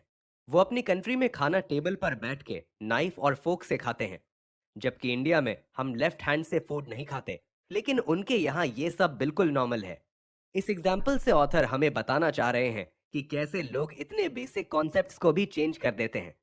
तो अगर लोग इतनी बेसिक चीजों को चेंज कर सकते हैं तो फिर दुनिया में कुछ भी बदल सकता है। इमेजिन करो कि 100 साल बाद फ्यूचर में से एक आदमी आता है। जब वो हमारी लाइफस्टाइल को देखता है तो कुछ चीजें तो ऐसी होती हैं जिनसे वो फेमिलियर होता है, बट स्टिल फ्यूचर में ऐसी कई सारी चीजें होंगी जो अभी प्रेजेंट में नहीं है, क्योंकि फ्यूचर में ऐसे एंटरप्रेन्योर्स आएंगे जो कि चीजों को बदल देंगे। अब यहाँ पे ऑथर हमें सिर्फ ये मैसेज दे रहे हैं कि ये दुनिया अपॉर्चुनिटीज से भरी हुई है, और जैसे प्रेजेंट एंटरप्रेन्योर्स ने हमारे यहाँ की चीजों को बदला है, बिल्कुल उसी तरह आप भी चीजों को बदल सकते हैं। और अगर आपके पास ऐसे आइडियाज नहीं भी हैं जो चीजों को बदलें, तो उसमें भी कोई प्रॉब्लम नहीं है, क्योंकि हम ऑलरेडी ये डिस्कस कर चुके हैं कि दुनिया में ऑलमोस्ट हर बिजनेस के कॉपी कैट्स बन चुके हैं। United states of great ideas. Author कहते हैं कि अगर आपको कभी बिजनेस आइडियाज चाहिए हो तो अमेरिका जरूर जाओ। ऑथर जब भी अमेरिका गए हैं वहां जाके उन्हें बहुत से आइडियाज मिलते हैं जो फिर वो अपनी कंट्री में रह के भी कर सकते हैं। इवन यूरोप में जो सक्सेसफुल एंटरप्रेन्योर स्टोरीज रही हैं, जैसे Innocent smoothies, Quick Fit, BrewDog etcetera, इन सब ने थोड़ी बहुत इंस्पिरेशन यूनाइटेड स्टेट्स से ही ली थी। जैसे कैलिफोर्निया में healthy food, craft beer, craft coffee, और इन चीजों में वो काफी आगे हैं। अब ये तो एग्जैक्टली नहीं पता कि अमेरिका में एंटरप्रेन्योर्स इतने अच्छे क्यों हैं, बट रीजन चाहे कोई भी हो, पॉइंट ये है कि अमेरिका में एंटरप्रेन्योर्स काफी अच्छे हैं। उनके अंदर बाकी लोगों जितना फियर ऑफ फेलियर भी नहीं होता, और उनके अंदर सेल्फ कॉन्फिडेंस भी होता है। अब आपका बिजनेस चाहे जो भी हो, ऑथर रेकमेंड करते हैं कि आप उस बिजनेस के बारे में अमेरिकन ब्लॉग्स में पढ़ो। चाहो तो कुछ अमेरिकन से बात कर सकते हो, वहां की किसी मैगजीन में साइन अप करो। ये करने से आपको काफी आइडियाज मिलेंगे। कई बार जब आप किसी प्रोडक्ट पे काम कर रहे होते हो तो कोई अमेरिकन ऑलरेडी उस प्रोडक्ट को सेल कर रहा होता है। ऐसी सिचुएशन में बेस्ट ये है कि आप उनके प्रोडक्ट को देखो और उनसे सीखो कि उन्होंने अपना प्रोडक्ट कैसे बनाया और कैसे सेल किया। ये करने से आपका काम बहुत आसान हो जाएगा। 20 सेकंड फर्स्ट। ऑथर ने अपने बिजनेस करियर में बहुत कुछ सीखा है। इन लेसन्स में से एक लेसन जो वो बहुत इंपॉर्टेंट मानते हैं वो है सेकंड फर्स्ट। ये लेसन उन्होंने एक Scottish entrepreneur sir Tom farmer से सीखा है। बहुत से लोग कहते हैं कि अगर आप किसी भी मार्केट में सबसे पहले जाओगे तो उससे आपको फायदा होगा, बट फैक्ट तो ये है कि ये चीज अब इतना ज्यादा काम नहीं करती। ये जरूर है कि ये करने से आपको कुछ एडवांटेजेस मिलेंगे, जैसे आपको मीडिया कवरेज मिलेगा, आप अपने कंपटीशन से आगे निकल जाओगे, बट इसमें नुकसान ज्यादा है। जब भी कोई इंसान किसी नए आइडिया पर काम करता है तो उसमें रिस्क भी सबसे ज्यादा होता है। स्टडीज बताती हैं कि ऐसे आधे से ज्यादा बिजनेसेस फेल हो जाते हैं। कुछ सरवाइव कर जाएंगे और बहुत कम बिजनेसेस ऐसे होंगे जो सक्सेसफुल होंगे। अब ये तो मैंने आपको उन कंपनीज का बताया जो कि मार्केट में पहले आती हैं, लेकिन अगर उन कंपनीज की बात करें जो मार्केट में सेकंड आती हैं, तो इसमें सक्सेस के चांसेस बहुत बढ़ जाते हैं। ऑथर शेन स्नो अपनी बुक स्मार्ट कट्स में बताते हैं कि जो कंपनीज मार्केट में सेकंड आती हैं, उनमें से सिर्फ 10% फेल होती हैं। फर्स्ट स्टार्ट करने में प्रॉब्लम यह है कि वो बिजनेसेस अपना बहुत सा टाइम एंड एनर्जी उन चीजों में लगा देते हैं जिनसे उन्हें कोई फायदा नहीं होता। लेकिन अगर आप मार्केट में सेकंड आओगे तो आप फर्स्ट वाली कंपनीज से सीख सकते हो। आप उन गलतियों से सीख सकते हो जो उन कंपनीज ने की थी, और आप स्टार्ट से ही उन चीजों पे काम कर सकते हो जो एक्चुअल में काम करती हैं। अब बहुत से लोग ये सोच रहे होंगे कि ये आइडिया चोरी करने वाली बात हो जाएगी, लेकिन सच तो ये है कि कोई भी आइडिया ओरिजिनल नहीं होता। जो लोग आपसे पहले मार्केट में आएंगे वो भी किसी ना किसी से इंस्पायर्ड होते हैं। Who to copy. स्कूल में जब एग्जाम्स होते हैं और हम चीटिंग करते हैं, तो चीटिंग करने का ये मतलब नहीं है कि हम सक्सेसफुल हो जाएंगे। हम सक्सेसफुल उसी वक्त होंगे जब हम किसी सही पर्सन के आंसर्स को कॉपी करेंगे। अगर उस पर्सन के आंसर्स भी हमारी तरह गलत हैं, तो फिर चीटिंग करने से कोई फायदा नहीं होगा। ऑथर कहते हैं कि बिजनेस में भी आपको यही स्ट्रेटजी फॉलो करनी है। अब क्वेश्चन ये है कि हमें किस बिजनेस को कॉपी करना है। सबसे पहले तो आपको ये देखना है कि जिस बिजनेस को आप कॉपी कर रहे हो, क्या वो एक्चुअल में सक्सेसफुल हो रहा है। इसके लिए आप ये देख सकते हो कि क्या उस प्रोडक्ट को बाय करने के लिए कस्टमर्स हैं या नहीं। आपको देखना है कि उस प्रोडक्ट का मार्केट साइज क्या है। अगर मार्केट बहुत छोटी है और ग्रो नहीं हो रही, तो बेटर है कि आप उसमें बिजनेस स्टार्ट ना करो, क्योंकि फिर उसमें आपके सक्सेस के चांसेस बहुत कम हो जाएंगे। Actionable ideas. ऑथर ने जब अपना बिजनेस स्टार्ट किया तो उन्होंने अपना प्रोडक्ट रिटेलर्स को सेल किया था, और हो सकता है कि आपका भी यही ड्रीम हो। लेकिन अगर आपको सिर्फ 48 आवर्स के अंदर अपना प्रोडक्ट सेल करना है, तो आपको कुछ ऐसा करना होगा जिससे आप अपना प्रोडक्ट डायरेक्टली कस्टमर को सेल कर सकें, क्योंकि रिटेलर्स को सेल करना एक बहुत ही लंबा प्रोसेस है। अब स्टार्ट में जब आप अपना प्रोडक्ट बनाओ तो आप दो चीजें कर सकते हो। या तो आप खुद से प्रोडक्ट बना सकते हो, या फिर अपने ऑर्डर्स किसी मैन्युफैक्चरर को दे सकते हो ताकि वो आपका प्रोडक्ट बनाए। अगर आप स्टार्ट में अपना प्रोडक्ट या सर्विस खुद बनाओगे तो इससे आपको काफी कुछ सीखने को मिलेगा। आपको पता चलेगा कि इस पूरे प्रोडक्ट को बनाने में क्या प्रोसेस यूज होता है। इसी तरह अगर आप अपना प्रोडक्ट डायरेक्टली अपने कस्टमर को सेल करोगे, तो इससे भी आपको काफी कुछ सीखने को मिलेगा। आप सीखोगे कि एक प्रोडक्ट कैसे सेल किया जाता है, और जब स्टार्ट में ये सब खुद करोगे तो आप अपने कस्टमर के करीब रहोगे, और आपको पता चलेगा कि आपके कस्टमर को क्या पसंद है और क्या पसंद नहीं है। इस नॉलेज के साथ फिर आप अपने प्रोडक्ट को इम्प्रूव भी कर सकोगे। आपका बिजनेस चाहे ऑनलाइन हो, रिटेल स्टोर हो, कोई सर्विस हो या फिर कुछ भी, ये प्रिंसिपल्स हर तरह के बिजनेस में आपको काम आएंगे। ऑथर कहते हैं कि आपको ये भी पता होना चाहिए कि आप जो बिजनेस स्टार्ट कर रहे हो वो फुल टाइम करियर है या फिर पार्ट टाइम। इससे आपको पता चलेगा कि आपके पास बिजनेस के लिए कितना टाइम है। इंस्पिरेशन। ऑथर कहते हैं कि जब आप बिजनेस करो तो ये बहुत जरूरी है कि आपके पास इंस्पिरेशन हो। इंस्पिरेशन के लिए आप दूसरे एंटरप्रेन्योर्स पर रिसर्च कर सकते हो। आप देख सकते हो कि वो क्या बिजनेसेस कर रहे हैं, कौन से ऐसे बिजनेसेस हैं जो दूसरी कंट्रीज में ग्रो कर रहे हैं। जैसे अगर आपको किसी पर्टिकुलर टॉपिक में इंटरेस्ट है, जैसे मान लो आपको फूड बिजनेस में इंटरेस्ट है, तो सिंपली गूगल पे जाओ और इस साल के फूड ट्रेंड्स को सर्च करो। इससे आपको पता चलेगा कि कौन से ट्रेंड्स इस वक्त ज्यादा चल रहे हैं। साथ ही आप डिफरेंट ब्लॉग्स एंड मैगजीन्स पढ़ो जिनसे आपको नए स्टार्टअप्स के बारे में पता चले। जब आप इस तरह अपडेटेड रहोगे तो इससे आपको नए बिजनेस आइडियाज भी मिलेंगे जो आप अपनी कंट्री में कर सकोगे, और आपको ऐसे आइडियाज भी मिलेंगे जिससे इंस्पायर होकर आप अपने खुद के आइडियाज बनाओगे। Your interests. आइडियाज के लिए एक सबसे अच्छा तरीका है ये कि आप एक लिस्ट बनाओ उन चीजों की जिनमें आपको इंटरेस्ट है, ऐसी चीजें जिन्हें करने में आपको मजा आता है। जब आप किसी ऐसी चीज में बिजनेस स्टार्ट करते हो जिसमें आप इंटरेस्टेड होते हो, तो ऐसे फील्ड में आप सीखोगे भी जल्दी। साथ ही जब आपके दिमाग में कोई आइडिया आए, तो अपने आप से पूछो, आप जो प्रोडक्ट बना रहे हो क्या आप उसे कभी बाय करोगे? अगर आपका जवाब ना है, तो फिर बेटर है कि आप वो बिजनेस स्टार्ट ना करो। अगर आप कोई ऐसा काम करोगे जो आपके इंटरेस्ट में हो और साथ ही आपके अंदर वो काम करने की थोड़ी एबिलिटी भी हो, तो इससे आप काफी जल्दी वो काम कर सकोगे। लेकिन अगर आप कोई ऐसी स्किल सीखने जाओगे जो आपको बिल्कुल नहीं आती और आपके कंफर्ट जोन से बाहर हो, तो आप वो सीख तो लोगे, बट उसमें टाइम बहुत लगेगा। इसलिए बेस्ट ये है कि आप कुछ ऐसा करो जिसमें आप ऑलरेडी अच्छे हो। अब बहुत से लोगों को ये नहीं पता होता कि वो किस चीज में अच्छे हैं, और इसके लिए ऑथर हमें एक तरीका बताते हैं। उन चीजों के बारे में सोचो जो आपको करने में इजी लगती हैं, बट दूसरे लोगों को मुश्किल लगती हैं। चांसेस है कि उन पर्टिकुलर चीजों में आप अच्छे होंगे। ऑथर ने अपना भी एग्जाम्पल शेयर किया है कि उन्होंने अपने इंटरेस्ट फाइंड करने के लिए क्या किया है। सबसे पहले उन्होंने चीजों की एक लिस्ट बना ली जो उनके माइंड में आ रही थी। उस लिस्ट में कई सारी चीजें थी, जैसे vegan food, travel, comedy, cook books, ice cream vans, coffee, chocolate etcetera. फिर इस लिस्ट में से उन्होंने वो चीजें पिक की जिसमें वो इंटरेस्टेड थे, और उनके साथ लिखा कि उन्हें वो चीजें क्यों पसंद हैं। ये एक्टिविटी करने से उन्हें पता चला कि आखिर उन्हें इन चीजों का शौक क्यों है। प्रॉब्लम्स। सिलेक्ट करने के बाद आपको इन टॉपिक्स के साथ वो प्रॉब्लम्स लिखने हैं जो आपको इनमें फेस करनी पड़ेंगी। यहाँ पे आपको एक कस्टमर की तरह सोचना है। यूं सोचो कि इन बिजनेसेस में क्या प्रॉब्लम्स होंगी, और अगर आपको वो प्रॉब्लम्स होंगी तो चांसेस हैं कि दूसरों को भी यही प्रॉब्लम्स होंगी।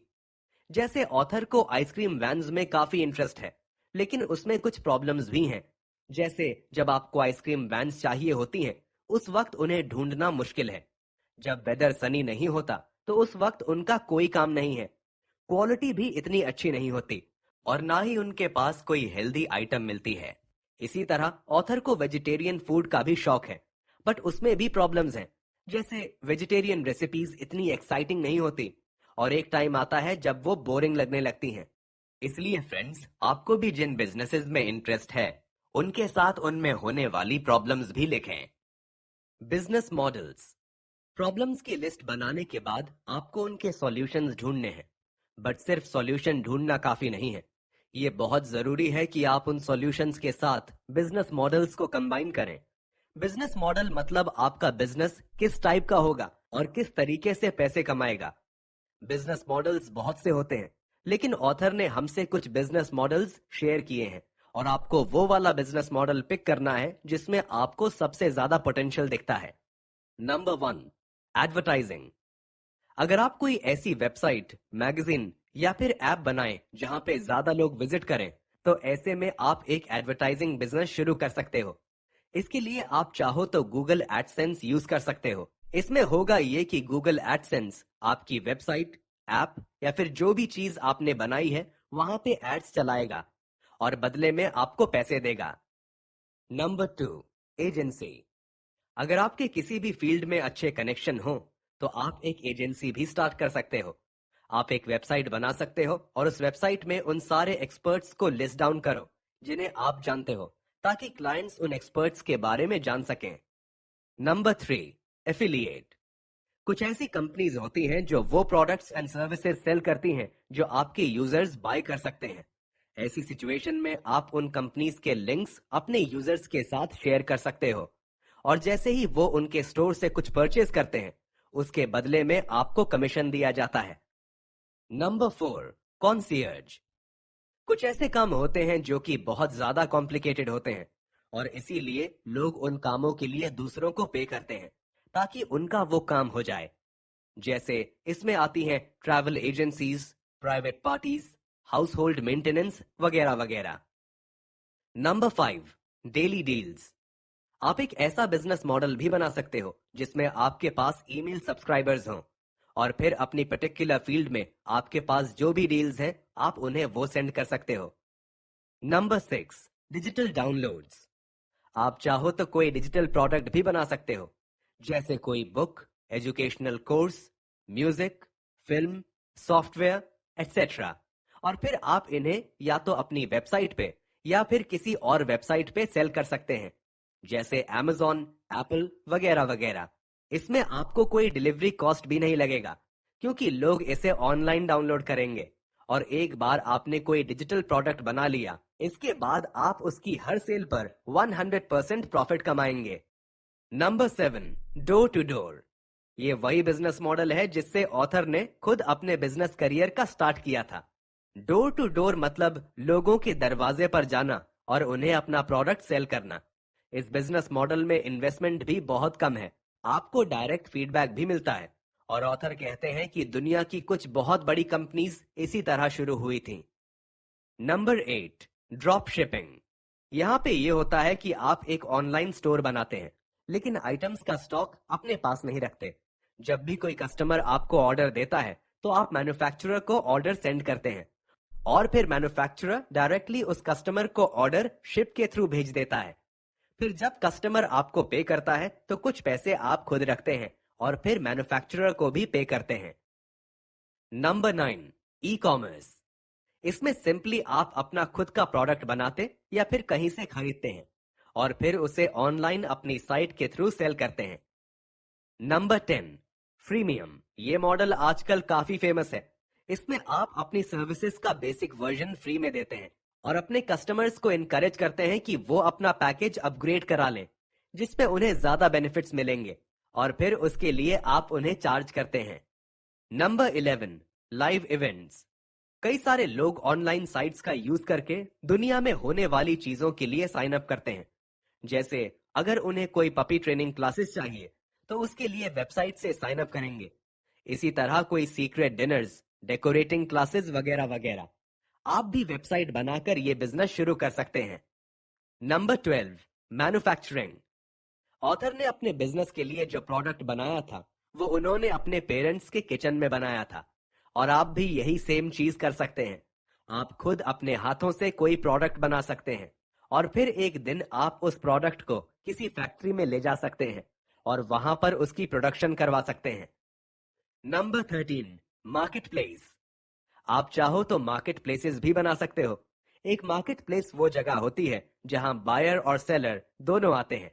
अब अगर आप सक्सेसफुल मार्केट प्लेसेस को देखें, जैसे ईबे, तो ऐसा मार्केट प्लेस बनाना काफी मुश्किल है, क्योंकि आपको कई सारे बायर्स एंड सेलर्स को अट्रैक्ट करना पड़ता है। बट स्टिल आप कुछ पर्टिकुलर एरियाज के लिए मार्केट प्लेसेस बना सकते हैं, जैसे dog walkers, cleaners, graphic designers वगैरह वगैरह। Number 14, match maker. इस बिजनेस में ये होता है कि आप मैच मेकर का काम करते हो। मतलब आप उन दो लोगों को आपस में मिलाते हो जिन्हें एक जैसी चीजें चाहिए होती हैं। जैसे एक एग्जाम्पल है डेटिंग। इसके अलावा अगर किसी को हॉलिडे पे जाने के लिए कंपनी चाहिए तो उसके लिए भी ये बिजनेस यूज हो सकता है। या फिर जिन लोगों को हॉलिडेज के लिए अपने घर बदलने होते हैं, उनके लिए भी ये किया जा सकता है। Number 15, mobile apps. इस बिजनेस मॉडल में आप सिंपली एक ऐप बनाते हैं, चाहे वो एंड्रॉइड ऐप हो या फिर आईफोन की ऐप हो। फिर आपके पास तीन ऑप्शंस होते हैं। या तो आप वो ऐप फ्री में दो और साथ ही उन्हें एडिशनल फीचर्स खरीदने का ऑप्शन दो। दूसरा ऑप्शन ये कि आप उसके लिए एक प्राइस सेट कर दो और फिर उस वन टाइम प्राइस में उसे सेल कर दो। और थर्ड ऑप्शन ये है कि आप उनसे मंथली पेमेंट लो। Number 16, party planning. एक कंपनी है जिसका नाम है टपरवेयर। इस कंपनी ने बिजनेस का ये मॉडल अप्लाई किया था। इसमें ये कंपनी पार्टीज रखती थी और इन पार्टीज में लोकल एंटरप्रेन्योर्स को इनवाइट करती थी, ताकि वो आए और अपना प्रोडक्ट सेल कर सकें। अगर आप चाहें तो आप भी इस मॉडल का यूज कर सकते हैं। नंबर 17, पे व्हाट यू वांट। कुछ बिजनेसेस ऐसे भी होते हैं जिसमें बायर को ये चॉइस दी जाती है कि वो अपनी मर्जी से जितना चाहे पे कर सकता है। ये business model specially digital products के लिए काम आता है। Number 18, peer to peer. Peer to peer site में होता यह है कि लोग अपनी चीजें शेयर करते हैं। जैसे कोर्स नोट शेयरिंग साइट्स होती हैं, जिसमें आपको एक छोटी सी फीस पे करनी होती है और फिर आप दूसरे लोगों के एकेडमिक नोट्स और एसेज देख सकते हो, और अगर चाहो तो अपने खुद के नोट्स भी अपलोड कर सकते हो। ये बिजनेस रेसिपीज, ट्रैवल रिव्यूज और कई सारी चीजों के लिए किया जा सकता है। Number 19, popup store. अगर आपको कोई रिटेल स्टोर खोलना है तो उसका सबसे अच्छा तरीका यह है कि आप शॉर्ट टाइम के लिए एक आउटलेट खोलो। इसके लिए आप ऑनलाइन मार्केट प्लेसेस का यूज कर सकते हो, जिनकी हेल्प से आप अपना प्रोडक्ट जनरल पब्लिक को सेल कर सकोगे। Number 20, pre sales. कुछ बिजनेसेस ऐसे भी होते हैं जो प्रोडक्ट उसी वक्त प्रोड्यूस करते हैं जब कस्टमर्स पहले से उन्हें ऑर्डर दे दें। ये चीज किकस्टार्टर कैंपेन्स की वजह से बहुत ज्यादा फेमस हुई है। इसका फायदा ये है कि जब बिजनेस प्रोडक्ट्स को प्रोड्यूस करते हैं तो उन्हें पता होता है कि उनका प्रोडक्ट सक्सेसफुल होगा, क्योंकि लोग पहले से कमिटमेंट कर देते हैं कि वो उनका प्रोडक्ट बाय करेंगे। Number 21, production on demand. कुछ बिजनेसेस ऐसे भी होते हैं जो प्रोडक्ट्स उसी वक्त प्रोड्यूस करते हैं जब उनके पास कोई ऑर्डर आता है। ये करने से फायदा ये होता है कि आपके पास चीजों का फालतू स्टॉक जमा नहीं होता, और इसमें आपको अपने कस्टमर्स को ये भी बताना चाहिए कि उन्हें प्रोडक्ट मिलने में कितना टाइम लगेगा। Number 22, razor and blades. जब लोग किसी मशीन में इन्वेस्ट करते हैं, जैसे कोई कॉफी मशीन हो गई या फिर कोई प्रिंटर हो गया, तो इन मशीन्स को चलाने के लिए भी लोगों को डिफरेंट चीजों की जरूरत पड़ती है। और अगर आप लोगों को इन मशीन्स में इन्वेस्ट करने के लिए कन्विंस कर सको तो ये आपके लिए एक बहुत ही प्रॉफिटेबल बिजनेस हो सकता है। Number 23, retail product. आप चाहें तो एक रिटेल प्रोडक्ट भी बना सकते हैं। इसमें आप सिंपली एक प्रोडक्ट बनाते हैं, फिर एक मैन्युफैक्चरर ढूंढते हैं जो आपका प्रोडक्ट मैन्युफैक्चर करे, और फिर आप अपनी वेबसाइट का यूज करके अपना प्रोडक्ट रिटेलर्स और कंज्यूमर्स को प्रमोट करते हैं। Number 24, self publishing. आजकल के टाइम पे कोई भी इंसान अपने खुद के आइडियाज को बाहर लोगों के साथ बहुत इजीली शेयर कर सकता है। बहुत से लोगों ने इस चीज का यूज करके अपने बिजनेसेस भी खड़े किए हैं। चाहे आप म्यूजिक पब्लिश करो, बुक्स पब्लिश करो या फिर कोई पॉडकास्ट, लेकिन अगर आपके पास कोई क्रिएटिव चीज है तो आपको उसे खुद से पब्लिश करना चाहिए। Number 25, social network. आप चाहो तो एक सोशल नेटवर्क भी क्रिएट कर सकते हो जहां लोग आपस में इंटरैक्ट कर सकें। अब ये बात हम सब जानते हैं कि बहुत सी कंपनीज इस एरिया में ऑलरेडी काफी सक्सेसफुल हो चुकी हैं। इसलिए अगर आपको सक्सेसफुल बनना है तो आपको किसी स्पेसिफिक फील्ड में नेटवर्क बनाना होगा। Number 26, software as a service. एक सॉफ्टवेयर बनाइए और उसे सेल करने की बजाय जो लोग उसे यूज कर रहे हैं उनसे मंथली फीस लें। Number 27, subscription. बहुत से लोगों ने ये सब्सक्रिप्शन बिजनेस स्टार्ट किया है, लेकिन आपके कस्टमर्स आपके साथ उसी वक्त रहेंगे जब आप उनके साथ कुछ ऐसा शेयर करोगे जो उनके काम आए। इसलिए याद रखना कि आपकी सर्विसेज इतनी वर्दी होनी चाहिए कि आपके कस्टमर्स आपके साथ लॉयल रहें। The idea. नेक्स्ट स्टेप ये है कि आपने अपने आइडियाज में जो प्रॉब्लम्स आइडेंटिफाइड की हैं, आपने उन प्रॉब्लम्स के सॉल्यूशंस निकालने हैं। जैसे ऑथर ने जब ये एक्सरसाइज की थी तो उन्होंने भी कई सारी प्रॉब्लम्स को आइडेंटिफाई किया था, और फिर उन्होंने उन प्रॉब्लम्स के सॉल्यूशन भी लिखे। जैसे मैं आपसे कुछ एग्जांपल्स शेयर करता हूं। Problem, lack of exciting recipes.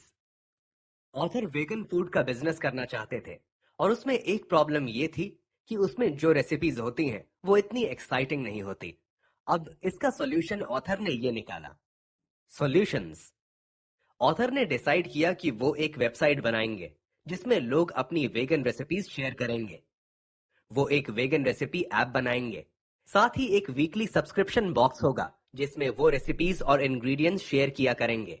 इसी तरह जब ऑथर ने आइसक्रीम वैन्स के बारे में सोचा था तो उसमें भी उन्हें कई सारी प्रॉब्लम्स नजर आईं। जैसे एक प्रॉब्लम ये थी कि आइसक्रीम एक अनहेल्दी प्रोडक्ट है। इसके लिए ऑथर ने ये सॉल्यूशन निकाला कि वो हेल्दी प्रोडक्ट्स बनाएंगे और लग्जरी आइसक्रीम वैन्स लाएंगे। साथ ही एक प्रॉब्लम ये थी कि जब लोगों को आइसक्रीम वैन्स चाहिए होती हैं तो उस वक्त उन्हें आइसक्रीम वैन्स मिलती नहीं हैं। इसके लिए उन्होंने ये डिसाइड किया कि वो आइसक्रीम डिलीवरी के लिए एक ऐप बनाएंगे। अब ये तो मैंने आपसे कुछ ही एग्जांपल्स शेयर किए हैं, लेकिन इसके अलावा उनकी लिस्ट में बहुत सी प्रॉब्लम्स थीं जिनके उन्होंने सॉल्यूशंस निकाले। इस प्रोसेस को करने के बाद उन्हें कई सारे ऐसे आइडियाज मिले जिस पे बिजनेस किया जा सकता है। उन्हें 3 आइडिया सबसे ज्यादा पसंद आए। सबसे पहला आइडिया था वेगन फूड सब्सक्रिप्शन बॉक्स का, दूसरा आइडिया था फॉरेन लैंग्वेज मार्केट प्लेस का, और थर्ड आइडिया यह था कि वो एक प्री मिक्स्ड ओट मील सेल करना चाहते थे। अब उन्हें डिसाइड करना था कि इन तीनों आइडियाज में से वो किस चीज का बिजनेस स्टार्ट करें। सबसे पहले उन्होंने फॉरेन लैंग्वेज के बिजनेस का आइडिया हटा दिया क्योंकि उसका उन्हें कोई एक्सपीरियंस नहीं था। इसके बाद 2 आइडियाज रह गए, एक तो ओट्स का और दूसरा वेगन फूड का। इन दोनों आइडियाज के बीच में डिसाइड करने के लिए ऑथर ने इन आइडियाज पे थोड़ी रिसर्च की और चेक किया कि किस बिजनेस का मार्केट साइज ज्यादा है। रिसर्च करने पर उन्हें पता चला कि पॉरेज ओट्स की डिमांड वेगन फूड से कई ज्यादा थी। इसके बाद वो अपने एरिया की एक सुपरमार्केट में गए और वहां पर जाके ओट्स को चेक किया। वहां जाके उन्हें पता चला कि पॉरेज ओट्स का आइडिया कोई नया नहीं था और काफी सारे लोग ऑलरेडी इस पे काम कर रहे थे। और अगर वो चाहते थे कि सुपरमार्केट वाले दूसरों के प्रोडक्ट को हटाकर उनका प्रोडक्ट शेल्फ में रखें, तो इसके लिए उन्हें कुछ डिफरेंट करना होगा। My idea. अब ऑथर ने ये तो डिसाइड कर लिया है कि उन्हें पॉरेज ओट्स का बिजनेस स्टार्ट करना है, बट क्या उनका आइडिया वाकई में काम करेगा? और आपने अपने बिजनेस के लिए जो आइडिया सोचा है, क्या वो काम करेगा? ये डिसाइड करने के लिए कि आपका आइडिया काम करेगा या नहीं, ऑथर ने हमें एक चेकलिस्ट दी है। इस चेकलिस्ट का यूज करके आपको पता चलेगा कि ये आइडिया वाकई काम का है या नहीं। इस चेकलिस्ट में बस कुछ क्वेश्चंस हैं जिनका आपको आंसर देना है। मैं आपको वो क्वेश्चंस भी बताता हूं और साथ ही ऑथर ने जो उनके आंसर्स दिए हैं वो भी शेयर करता हूं। क्वेश्चन नंबर 1, क्या आपको इस प्रोडक्ट में इंटरेस्ट है? ऑथर के लिए इसका जवाब हाँ था, क्योंकि उन्हें हेल्दी फूड में इंटरेस्ट भी है और साथ ही जब वो ये ओटमील बनाते हैं तो उन्हें काफी लेजीनेस भी फील होती है। ऑथर कहते हैं कि आपको किसी ऐसी चीज पर काम करना चाहिए जिसमें आपको इंटरेस्ट हो। आपको ये सब सिर्फ पैसों के लिए नहीं करना, बल्कि इंटरेस्ट होना भी जरूरी है। Question number 2, would you buy this product? Honestly, would you? Next आपको ये आंसर करना है कि अगर आप एक कस्टमर होते तो क्या आप ये प्रोडक्ट बाय करते? ऑथर ने अपने जवाब में लिखा है कि अगर वो पॉरेज टेस्टी हो तो वो जरूर बाय करेंगे। साथ ही उन्हें ये पॉरेज बनाने में भी काफी लेजीनेस फील होती है, और अगर उन्हें कोई ऐसा प्रोडक्ट मिले जिसमें सारी चीजें ऑलरेडी मिक्स्ड हो तो वो उसे जरूर बाय करेंगे।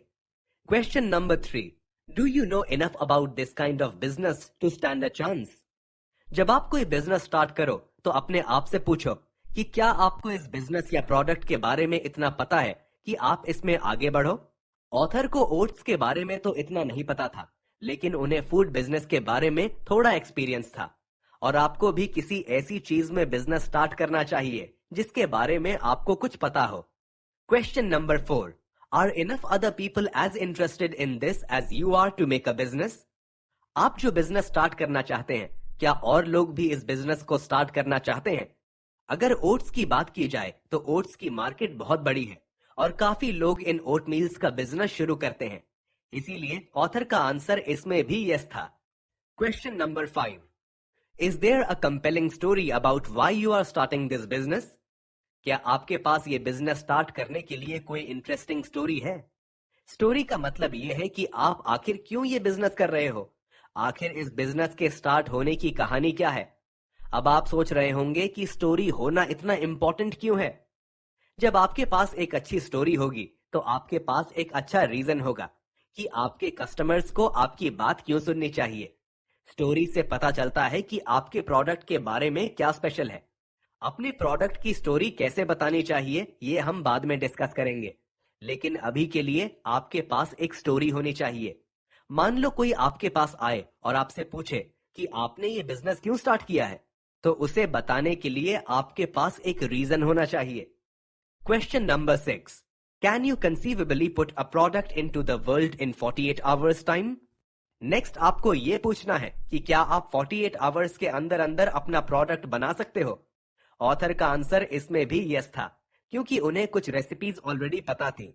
अब ये कोई गोल्डन रूल नहीं है कि आपको अपना बिजनेस 2 दिनों के अंदर ही स्टार्ट करना है।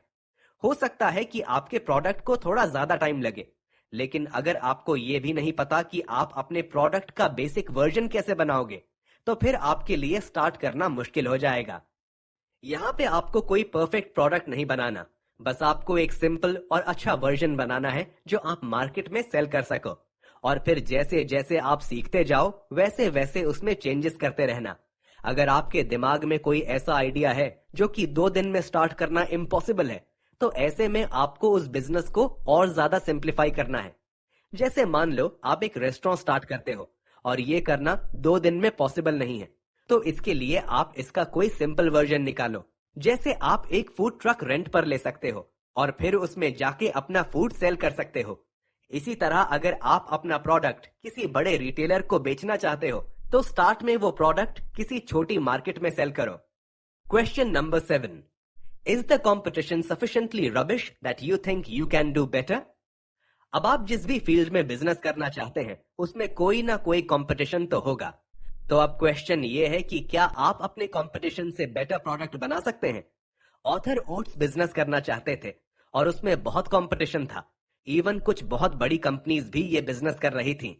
आपने बिजनेस के बारे में ये बहुत सुना होगा कि कोई ऐसा बिजनेस करो जहां कंपटीशन ना हो। बट अनफॉर्चुनेटली आजकल के टाइम पे हर मार्केट में कंपटीशन आ गया है। अगर आपकी मार्केट में कोई बहुत बड़ी कंपनीज या ब्रांड्स हैं, लेकिन लोग उनके प्रोडक्ट को इतना ज्यादा पसंद नहीं करते, तो ये आपके लिए बिल्कुल परफेक्ट अपॉर्चुनिटी है। ओट्स बिजनेस में भी कंपटीशन तो था, बट कोई ऐसा ब्रांड नहीं था जिसकी बहुत ज्यादा फॉलोइंग हो। इसीलिए ऑथर ने सोचा कि उनका इस बिजनेस में चांस अच्छा है। Question number 8, does it pass the grandma test?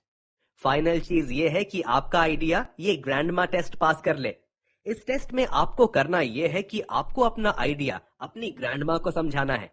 कुछ लोगों के बिजनेसेस बहुत ही कॉम्प्लिकेटेड और हाईटेक होते हैं, बट जितना भी कॉम्प्लिकेटेड हो, जितना भी हाईटेक हो, अगर आप ये आइडिया अपनी ग्रैंडमा को एक्सप्लेन नहीं कर सकते, तो इसका मतलब आपने अपने आइडिया के बारे में इतना नहीं सोचा है।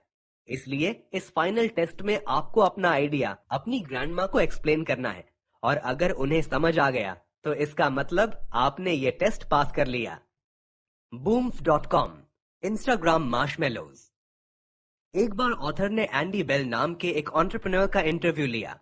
एंडी एक इंटरनेट मार्शमेलो कंपनी booms.com के फाउंडर हैं। एंडी के लिए नए बिजनेस आइडियाज के बारे में सोचना काफी आसान है। एक इंटरव्यू के वक्त ऑथर ने उनसे पूछा कि क्या आपके आइडिया बिल्कुल यूनिक होना जरूरी है? इस पर एंडी ने जवाब दिया कि ज्यादातर बिजनेसेस एग्जीक्यूशन के लिए compete करते हैं। मतलब जो चीज ज्यादा मैटर करती है वो ये है कि आप अपने बिजनेस आइडिया पर किस तरह काम करते हैं, उस पर किस तरह एक्ट करते हैं। इसलिए आपको बिल्कुल नए आइडिया के बारे में नहीं सोचना। अगर आपके दिमाग में बिल्कुल कोई भी आइडिया नहीं आ रहा, तो इसके लिए एंडी सजेस्ट करते हैं कि आप किसी ऐसे टॉपिक पर काम करें जिसके बारे में आपको ऑलरेडी कुछ पता हो। जब आप प्रोडक्ट रेडी कर भी लो, तो इसके बाद आपको ये नहीं देखना कि वो प्रोडक्ट परफेक्ट है या नहीं। आपको बस प्रोडक्ट को मार्केट तक ले जाना है और स्टार्ट लेना है।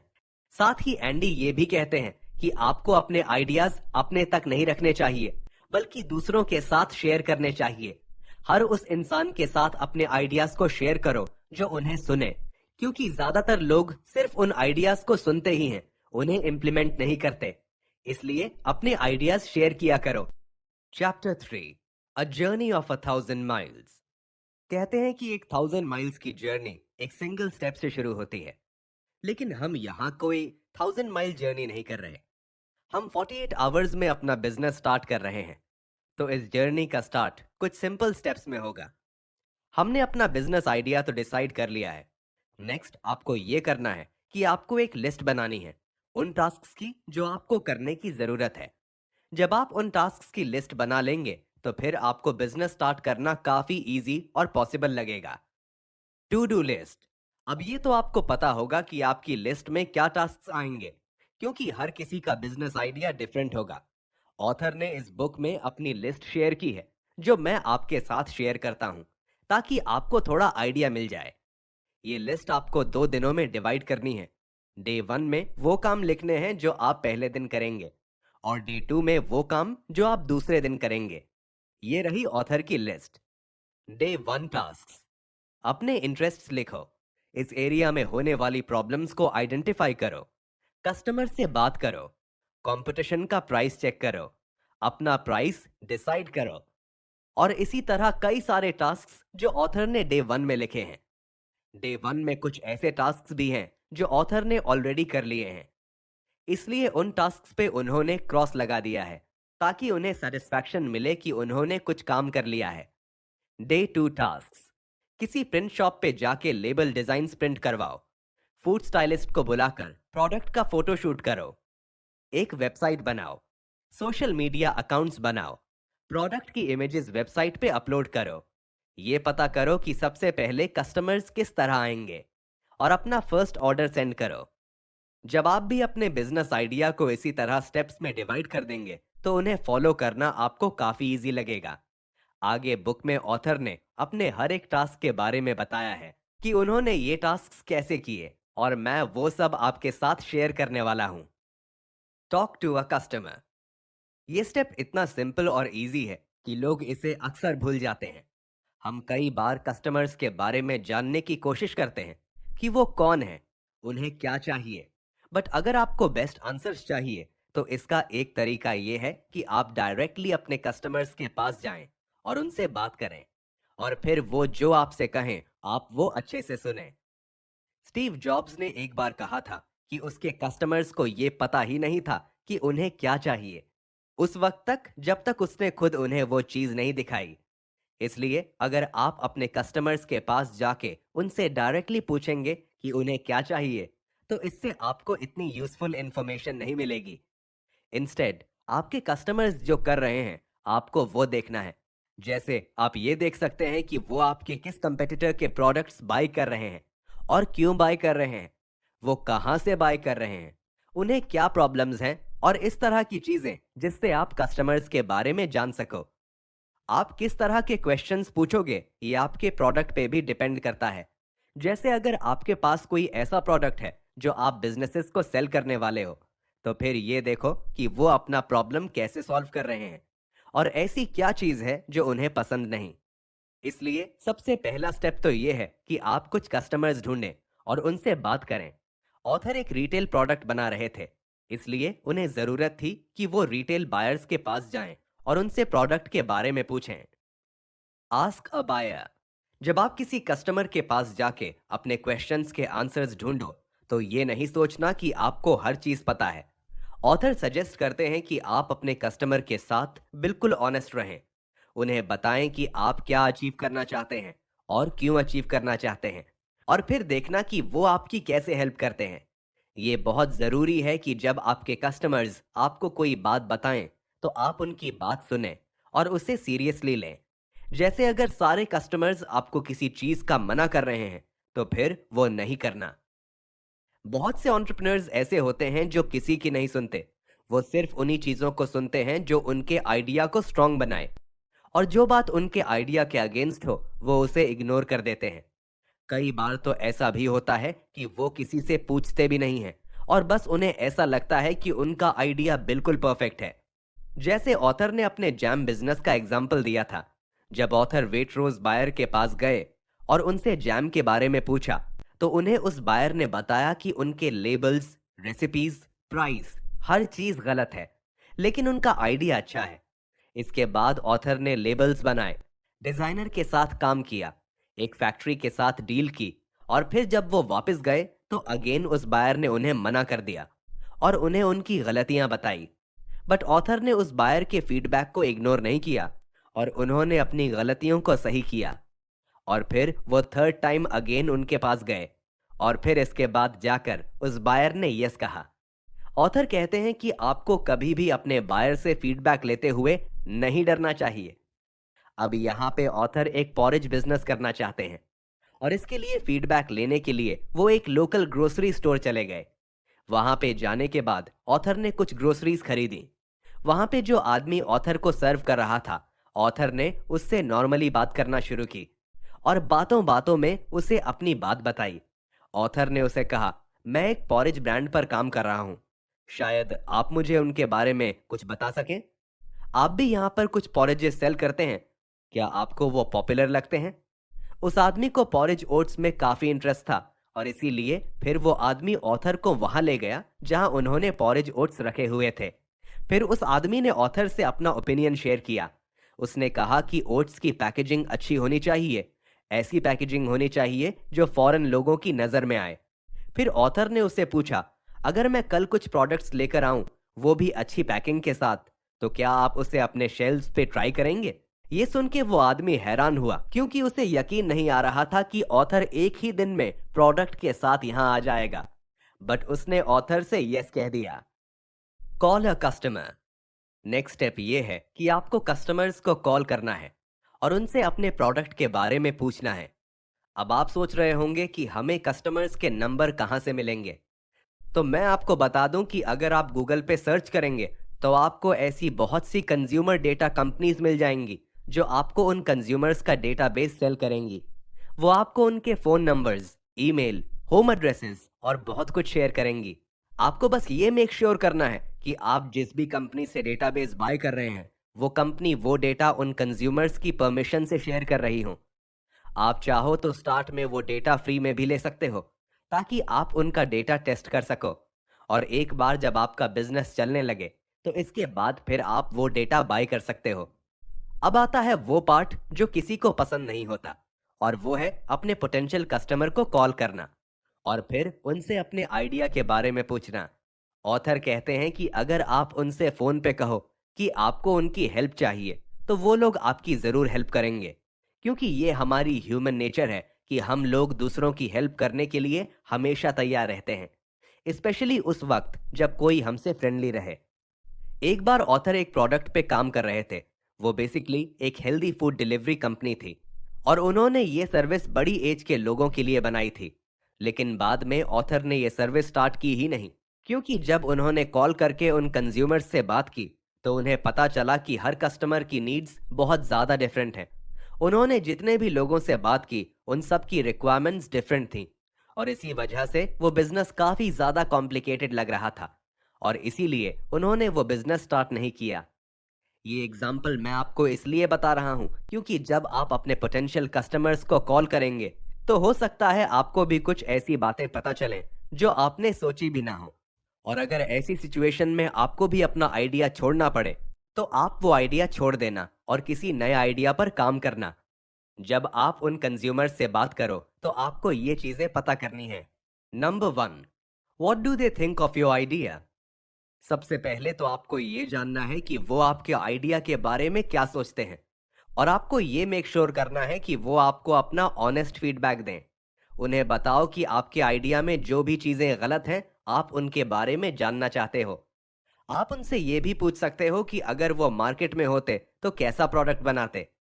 Number two, what would they expect from your product. उनसे पूछो कि वो आपके प्रोडक्ट से क्या एक्सपेक्ट करते हैं। मतलब, जब वो आपका प्रोडक्ट बाय करेंगे, तो उनके लिए क्या इंपॉर्टेंट होगा।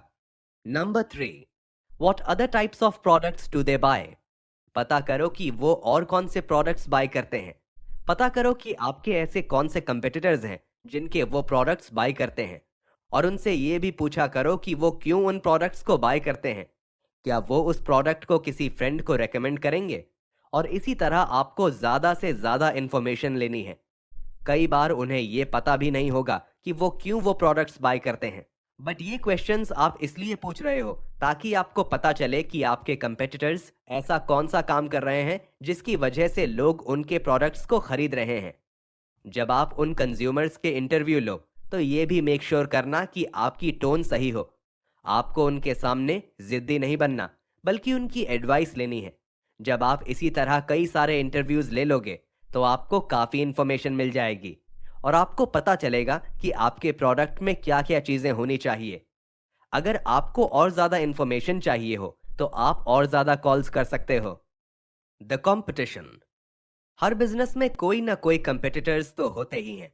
आपको ये करना है कि आपको उन कंपेटिटर्स को देखना है और ये देखना है कि वो अपने प्रोडक्ट के साथ क्या-क्या चीज़ें ऑफर कर रहे हैं। आपके कंपेटिटर्स कई सालों तक उस फील्ड में मेहनत करते हैं और ये जानते हैं कि सबसे बेस्ट प्राइस क्या है, लोगों को क्या साइज चाहिए होता है, और इसी तरह उन्हें कई सारी चीज़ें ऑलरेडी पता होती हैं। अब जब उन्होंने ये सारी मेहनत कर ली है, तो आपको फिर से ये सब करने की ज़रूरत नहीं है। अब आप जब अपने कंपेटिटर्स को देखो, तो ये देखो कि उनमें सबसे ज़्यादा सक्सेसफुल और पॉपुलर कौन सा है, ताकि आपको पता चले कि आपको अपने प्रोडक्ट में क्या ऑफर करना है। इसके लिए ऑथर एक टेबल बनाने का रेकमेंड करते हैं। इस टेबल में आपको तीन चीजें लिखनी है। सबसे पहले उस प्रोडक्ट या कंपनी का नाम लिखना है। फिर आपको आगे ये लिखना है कि वो कंपनी क्या चीज अच्छी कर रही है। और फिर एंड में लिखना है कि वो कंपनी क्या चीज गलत कर रही है या फिर सही से नहीं कर रही।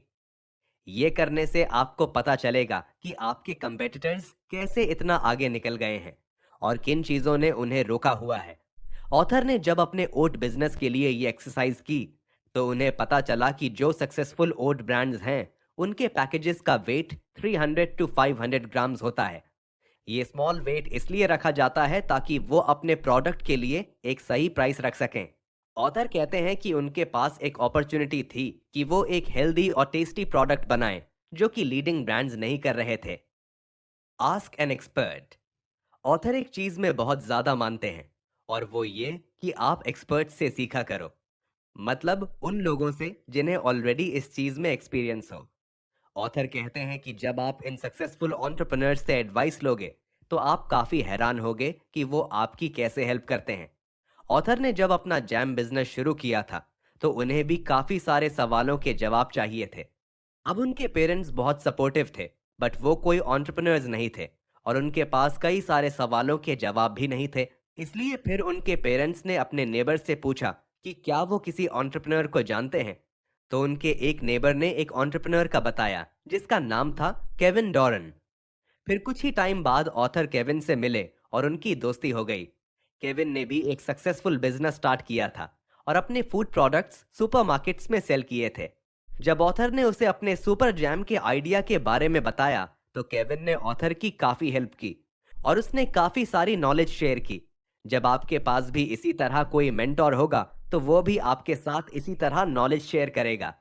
इसलिए एक एक्सपर्ट से एडवाइस लेना जरूरी है। Finding the right mentor. अब ये तो मैंने आपको बता दिया कि एक मेंटोर होना जरूरी है, लेकिन क्वेश्चन ये है कि हम एक मेंटोर कैसे ढूंढ सकते हैं। ऑथर कहते हैं कि आपको एक ऐसा मेंटोर ढूंढना चाहिए जिसने एक ऐसा बिजनेस स्टार्ट किया हो जैसा आप करना चाहते हैं। इस तरह फिर वो आपसे वो सारी नॉलेज शेयर कर सकेंगे जिन्हें आप प्रैक्टिस कर सकोगे। अब यहाँ पे ऑथर ये नहीं कह रहे कि आप किसी कंपेटिटर से जाके एडवाइस मांगो। आपको किसी ऐसे पर्सन से एडवाइस लेनी है जिसका बिजनेस मॉडल सेम हो बट मार्केट डिफरेंट हो। और बिजनेस मॉडल्स के बारे में हम ऑलरेडी डिस्कस कर चुके हैं। अगर उनका बिजनेस मॉडल आप जैसा है बट उनकी मार्केट डिफरेंट है तो आप उनसे एडवाइस ले सकते हो। Clarify.fm। अब क्वेश्चन ये है कि ये एंटरप्रेन्योर्स मिलेंगे कहाँ। तो इसके लिए आप एक सर्विस का यूज कर सकते हो जिसे कहते हैं Clarify.fm। इस सर्विस की हेल्प से आप एक्सपीरियंस्ड एंटरप्रेन्योर्स से कांटेक्ट कर सकोगे। वो आपको पर मिनट के हिसाब से कुछ डॉलर्स चार्ज करेंगे, लेकिन उनसे बात करके आपको जो इन्फॉर्मेशन मिलेगी वो बहुत इंपॉर्टेंट होगी। इसलिए इस सर्विस को जरूर यूज करना। Asking the right questions.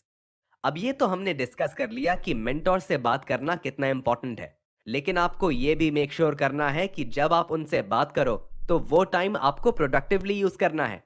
जब आप उनसे बात करो तो उनसे ये जानने की कोशिश करो कि उन्होंने ऐसे कौन से काम किए थे जिनकी हेल्प से वो सक्सेसफुल बने। इंटरव्यू के वक्त आप उनसे ये क्वेश्चंस पूछ सकते हो। ऐसी कौन सी चीजें हैं जो आपने की लेकिन वो सक्सेसफुल नहीं हुई, और वो क्यों सक्सेसफुल नहीं हुई। वक्त के साथ साथ आपने अपने प्रोडक्ट में क्या क्या चेंजेस किए हैं। ऐसी कौन सी चीज है जो आप सोचते हैं कि आपको डे वन से करनी चाहिए थी। अगर आपको एक और चांस दिया जाए कि आप अपना बिजनेस फिर से शुरू करें तो फिर आप वो किस तरह करेंगे। मार्केटिंग का सबसे इफेक्टिव वे कौन सा था। आपने एक कस्टमर के लिए अपनी मार्केटिंग में कितना पैसा खर्च किया। आपका एक एवरेज कस्टमर कितने पैसे खर्च करता है। ऐसी कौन सी चीज है जिसकी वजह से कस्टमर्स की सबसे ज्यादा कंप्लेन्स आई हो और उन्हें सबसे ज्यादा प्रॉब्लम हुई हो। आपका ग्रॉस मार्जिन क्या आता है। आप चाहें तो उनसे कुछ स्पेसिफिक क्वेश्चंस भी पूछ सकते हैं जो आपकी इंडस्ट्री से रिलेटेड हो। जैसे, ऐसे कौन से ट्रेंड्स हैं जो इंडस्ट्री को सबसे ज्यादा इफेक्ट कर रहे हैं।